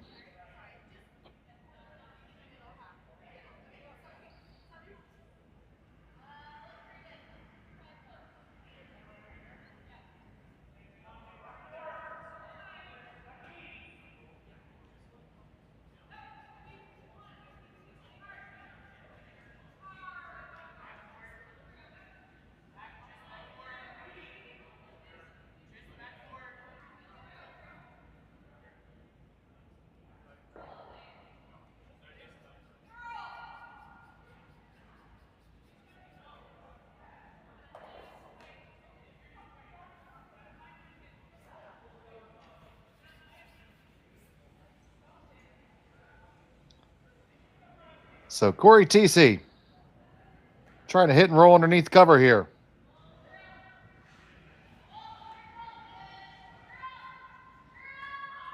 Dropkin trying to get to curl, finding that same spot their opponents just found.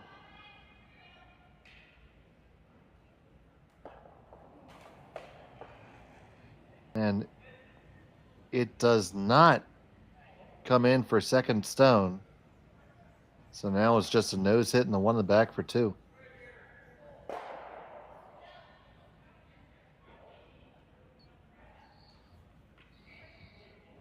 Seonyeong trying to figure out the ice that she wants for this shot.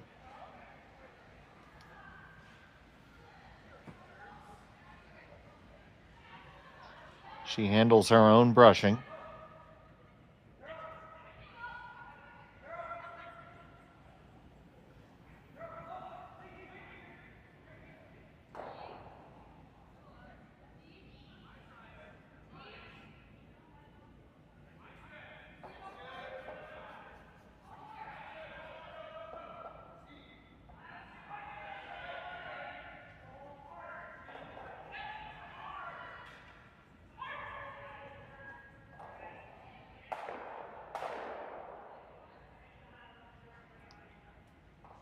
Final stone of the seventh end.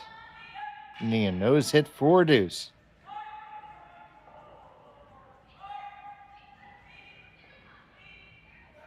Kim's going to let this curl up just a little bit. Looks like she has it no problem.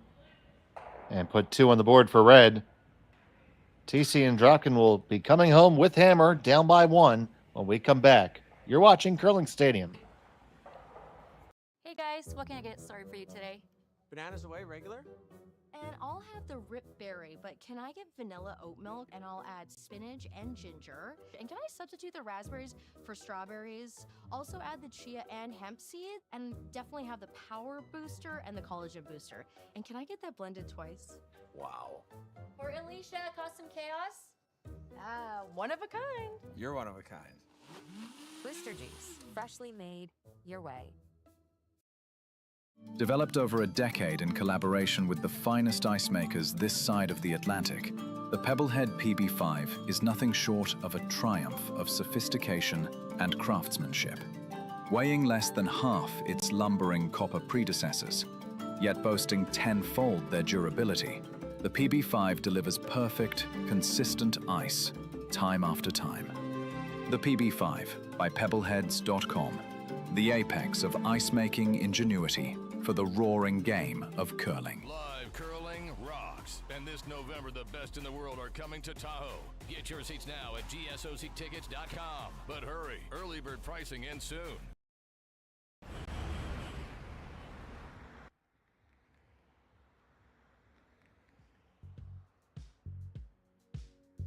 That's life.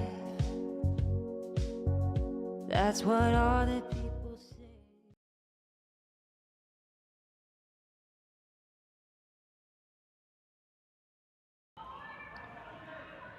Welcome back to Edmonton. It's the Saville Mixed Doubles Classic here on Curling Stadium. Tuned into a good one if you woke up this morning. We have Kim and Jeong with a one-stone lead over Thiesse and Dropkin. Both teams have used their power play. It is Thiesse and Dropkin with the hammer here in end number 8. I'm Dave Schmel. I'm happy to have you joining us here on Curling Stadium. Please make sure you like and subscribe. Hit that thumbs up button. Really does help us out. And back holding down the ones and twos is Connor Sims.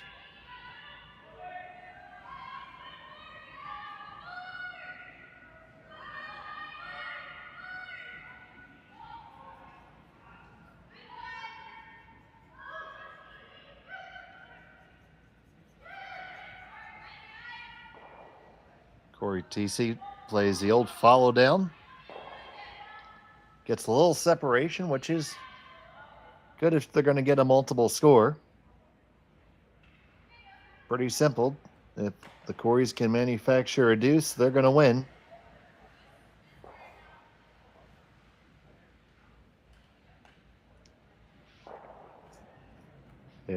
Kim and Jeong can find a way to force their opponents, it would move the scales tremendously in their favor.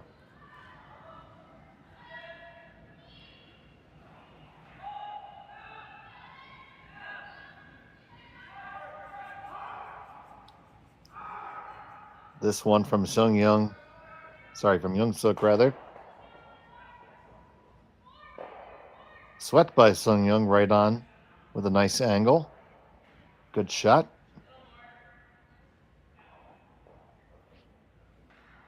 So now Cory and Korey looking at it.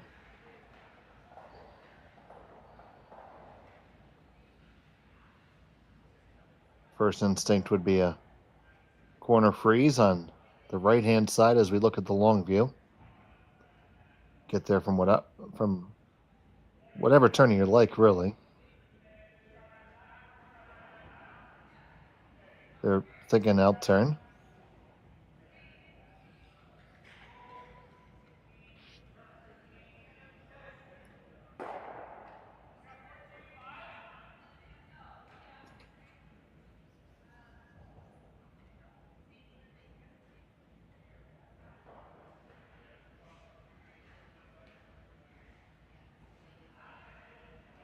So Cory Dropkin is settling in.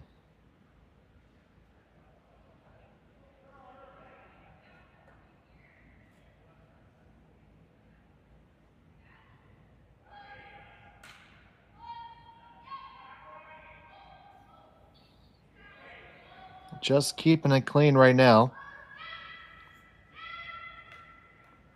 Wheat coming off of it a good deal, starting to lose the line. Just squeezes past the guard. Is it going to overcurl the other side? Probably hangs on to just enough angle. It did certainly overcurl on him a little bit. There you see the situation. Shot stone belonging to the Coreys. Second and third to Kim and Jeong.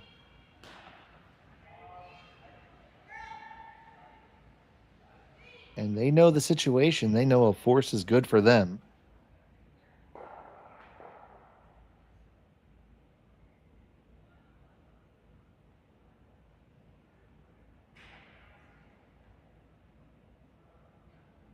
The tighter they can keep that area, and we see timeout being called. As the coach comes out, have a couple other final scores. Ueno Yamaguchi has defeated Wheatcraft and Nogler by a score of 8-3. Grey Withers is holding a 5-4 lead over Papley Van Amsterdam. Jackson Butler 9-6 after 6 over Damen and Van Amsterdam. Kalk and McAlpine 4-3 over Yarmuk and Sawiak.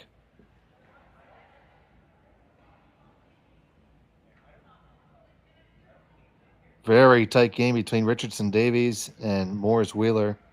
8-7 at last count. Only once has a single point been scored in that game. That game is on Sheet 8, also available on one of our streams. And a 5-ender for Yurko and Mason Wood to give them a 7-4 lead over Yarmuk and Lushak. That gets you caught up on the scores around the barn here at the Saville Center.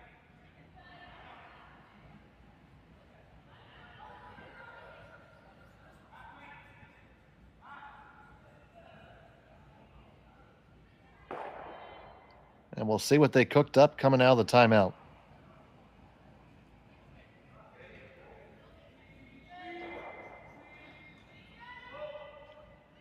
You have an array of corner freezes available and also a straight guard available.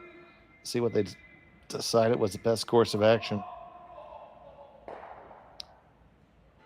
throw an intern, so this is likely going to be of the guard variety.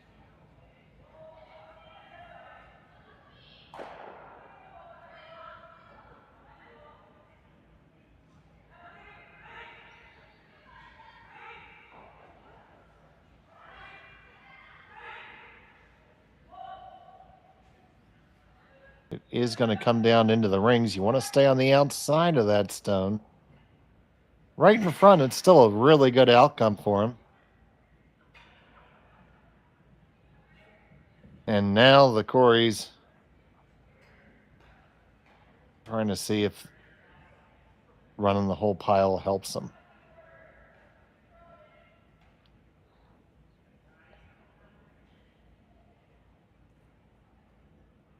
So you run the red guard back onto the next red. Timeout's being called. The yellow goes to the red. Both the red and the yellow are staying around. The yellow that's on the button is going to kiss off the red on the back of the button. Come out to the left a little bit, and then that red will dead jam back on the Thiesse and Dropkin stone and be sitting quite possibly one red if you were to hammer it.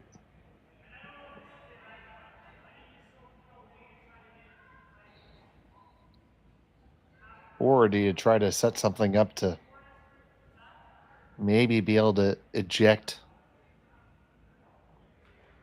that red that's on the button later? You could possibly even just drop a stone over on the side of the rings to use to angle in later. Now, there's nothing to prevent, obviously, your opponent from peeling it off, which they would likely do. Could come down to your shot stone right now and advance it onto the back one. Would change the angles and possibly in your favor a little bit.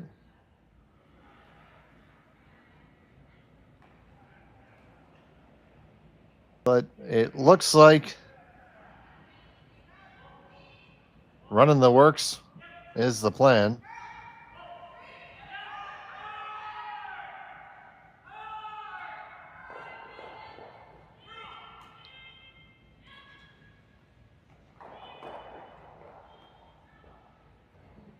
Guard's a good option, Teresa.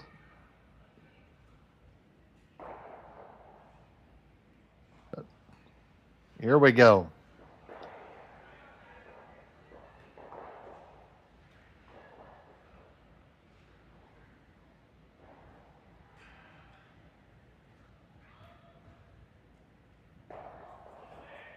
That one seemed to move unnaturally right there, just over the hog line.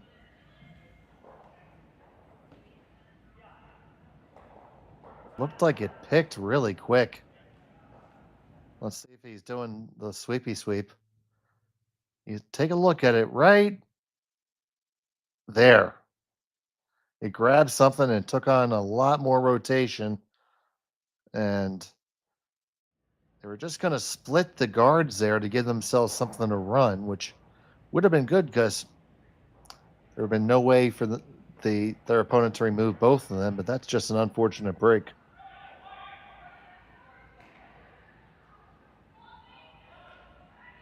You see both Kim and Jeong performing housekeeping on the way back.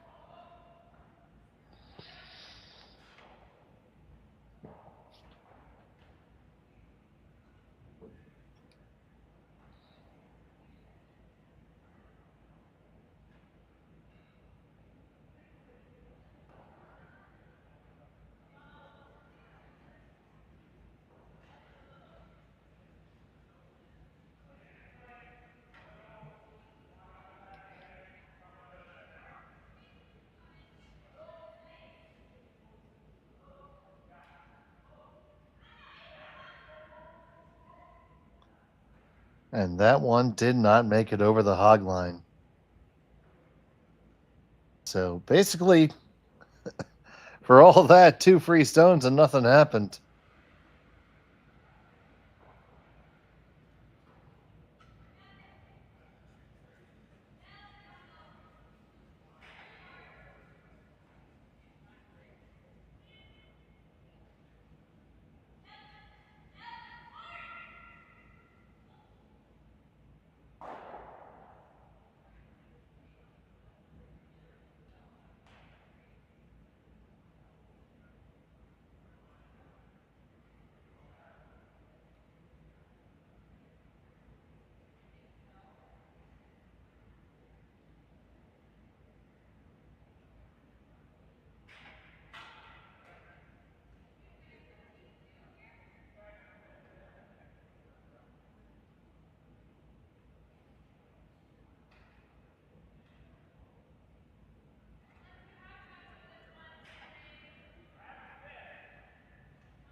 Question is, can they still do it? I think they're going to try to do the same shot again.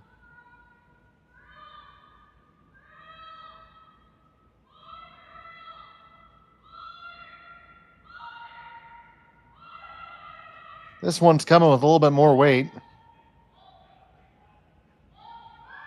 This time they're probably looking to get past the guard, which they do. What are they going to come into contact with?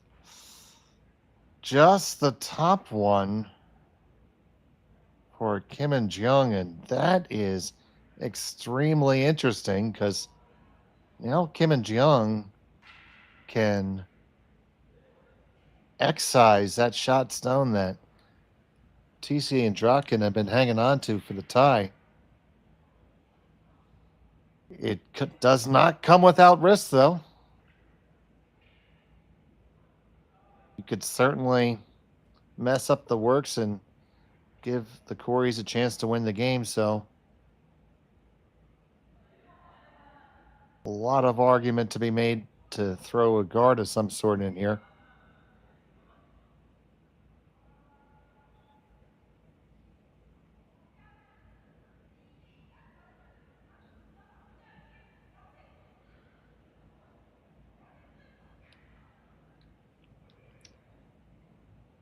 May not even be the worst idea to remove your own redstone and make it not be a weapon.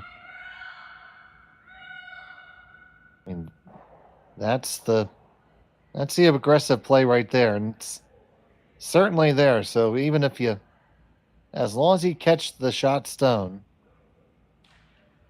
it's going to go out the side. You're going to push your own back on to the TC Dropkin stone. But you're probably line 2, maybe 3 after that. Probably 2.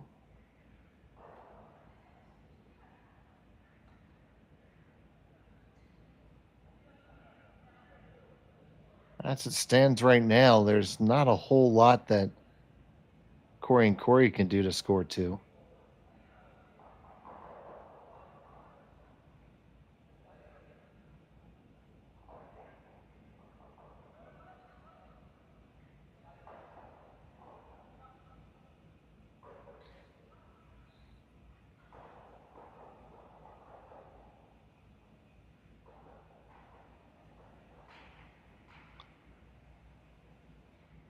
Final stone in the 8th for Seonyeong Kim.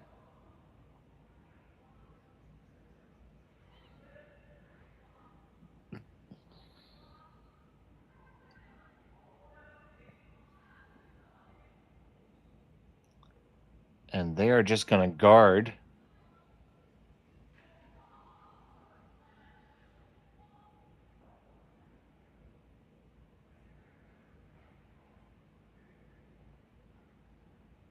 So they are frozen, so the drag effect comes into play. The drag effect, basically, for those of you who might not be familiar with it, means that if you play and hit almost as if that top stone wasn't there, the action will transfer onto the back stone a lot more than you think it would.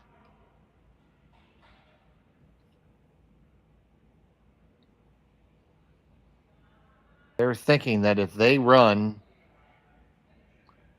this pair of reds straight back using the drag effect, so they're going to have to hit about half the stone, that it will go back onto the yellow, onto the red, and kick it out just far enough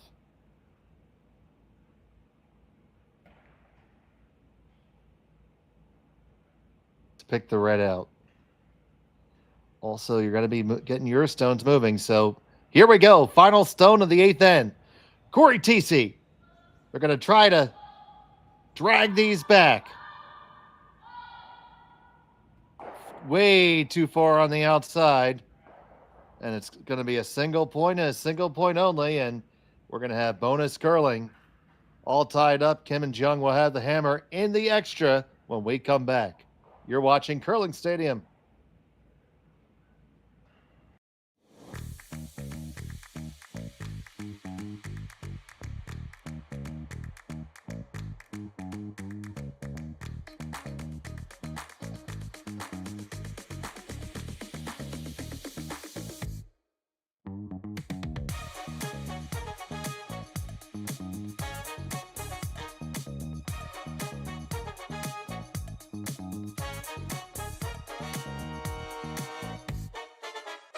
Hey guys, what can I get started for you today? Bananas away, regular? And I'll have the rip berry, but can I get vanilla oat milk and I'll add spinach and ginger? And can I substitute the raspberries for strawberries? Also add the chia and hemp seed, and definitely have the power booster and the collagen booster. And can I get that blended twice? Wow. For Alicia, custom chaos? One of a kind. You're one of a kind. Booster juice, freshly made, your way. And welcome back to the Saville Community Sports Center. Dave Schmel joking with our producer Connor Sims. In between them, we do have some bonus curling here from the Saville Center. It was a really tough shot for Cory Thiesse and Cory Dropkin. Shot that not 1,000% convinced was there. I think it may have been better served playing something off the stone that was in the 8-foot, but it's a choice they made. They just, unfortunately, weren't able to execute it. And that does throw a big advantage over to Kim and Jeong. Just need to score one with the hammer. They'll have the opportunity to play this as a much more open end. Still can't remove anything yet.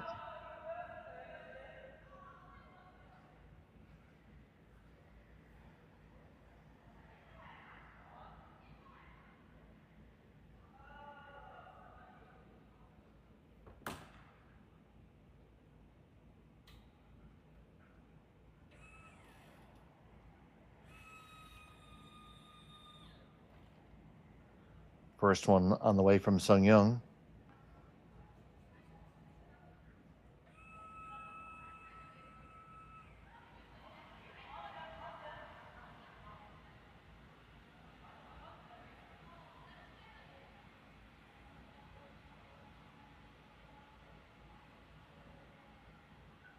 Comes all the way down the back.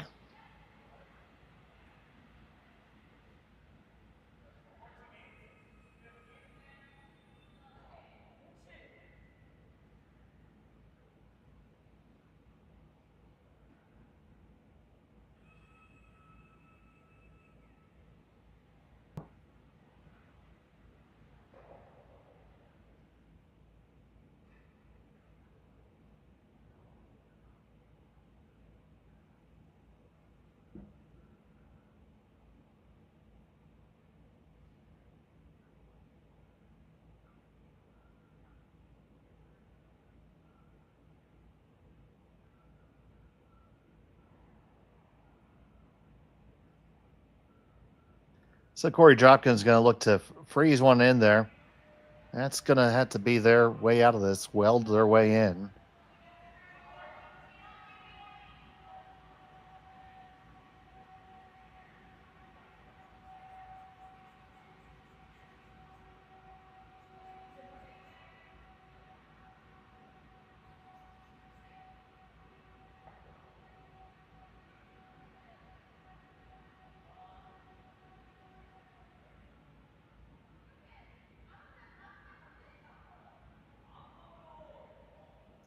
It got down there. Now 5 rocks.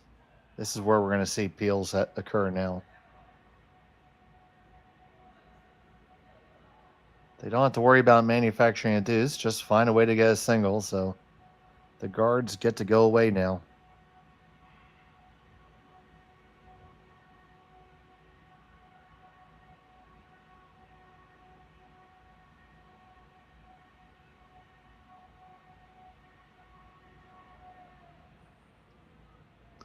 So here's Yeongseok on the peel.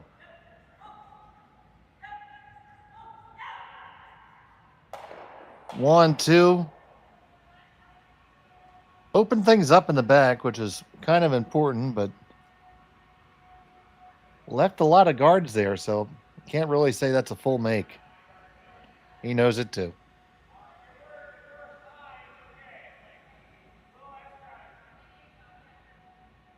Opportunity for the Coreys to lock in there. They have to just try to find a way to make that pile really, really heavy.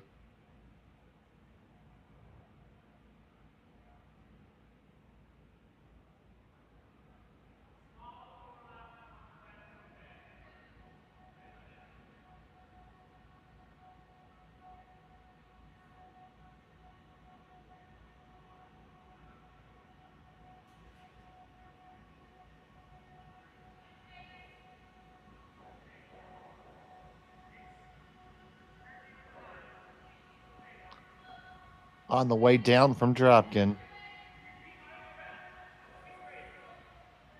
This one's just going to be a guard, which is not bad. Gets in a good spot, but left an angle for a double peel, so I have no doubt that that's coming.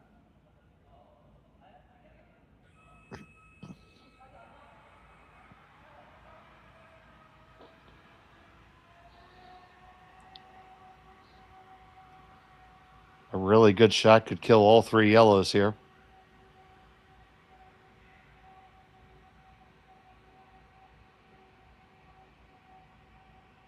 Yellow onto the red, onto the 2 yellows in the rings.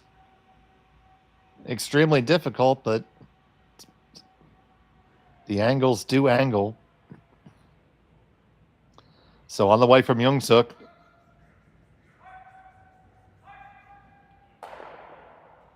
Only going to get the straight peel. It was really very important to get that second one moving. Now, Dropkin's just going to lay it back up there.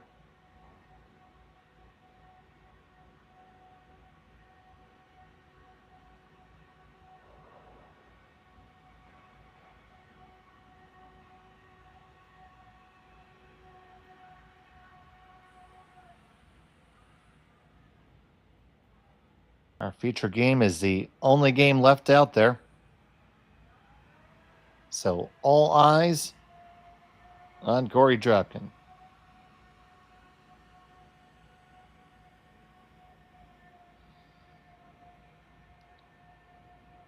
His last of the extra.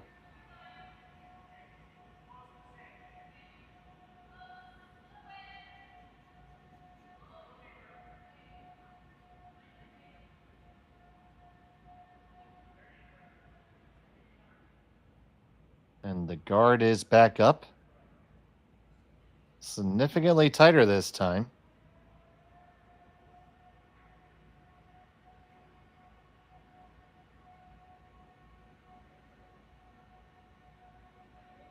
I think another peel has to be upcoming.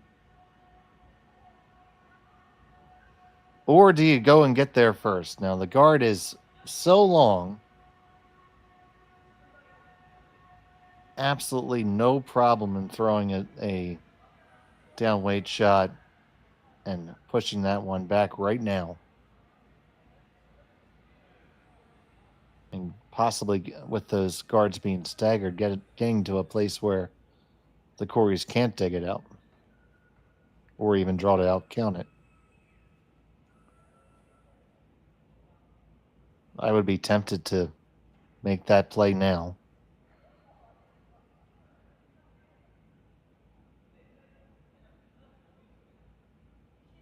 Now the question is, are you going to look to how far do you want to move it? Do you want to kill it? Do you just want to tap it back?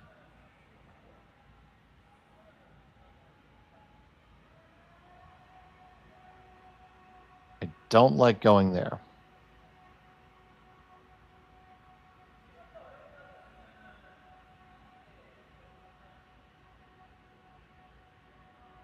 I think you just have to make a shot on the shot stone right now. The staggers hurt both teams now, so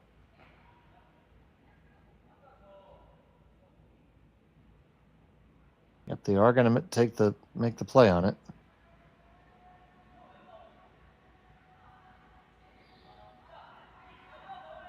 This ice looks to be maybe about back 4, back 8 weight.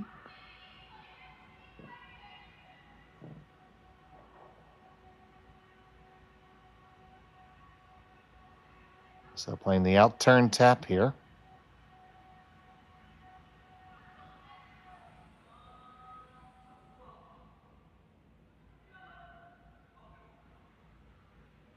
Adjusting the broom with just a sliver of ice.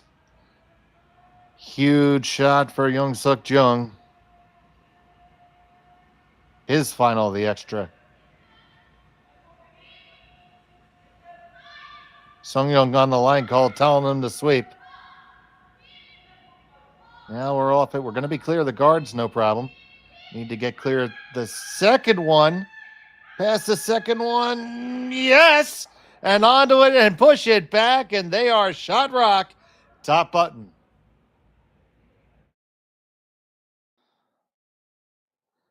You see that? They played a dance with the devil in the pale moonlight. Past the 1 and past 2. And making the absolute best shot that was available. Well done.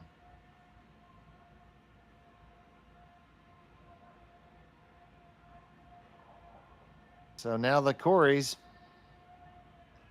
have to draw the shot themselves here. Dropkin getting himself limbered up for a big scrub.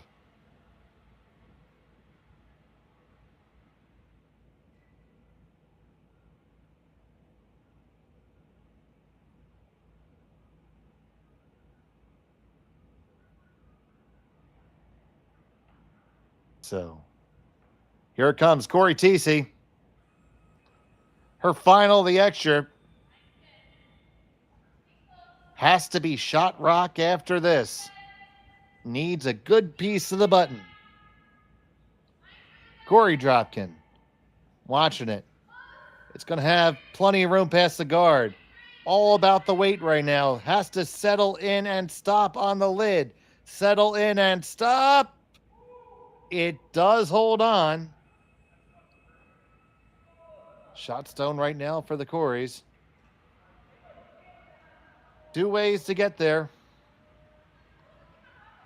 They're going to play what is probably the easier of the two.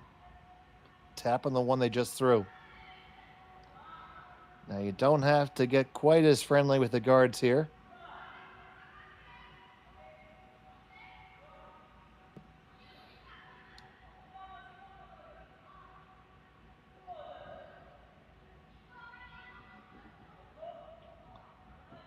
It's been a good battle between these two teams that are both undefeated thus far in pool play. 2-0 for each of them. Only one will remain undefeated. It's Cory Thiesse and Cory Dropkin, line 1. Seonyeong Kim and Yeongseok Jeong. have the shot for the game.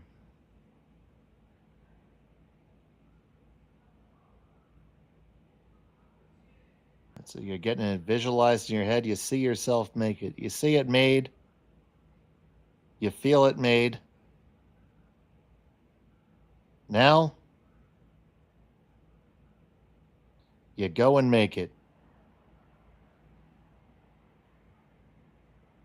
Final stone of the extra, facing a loss. Yeongseok just watching it now, hard on the line.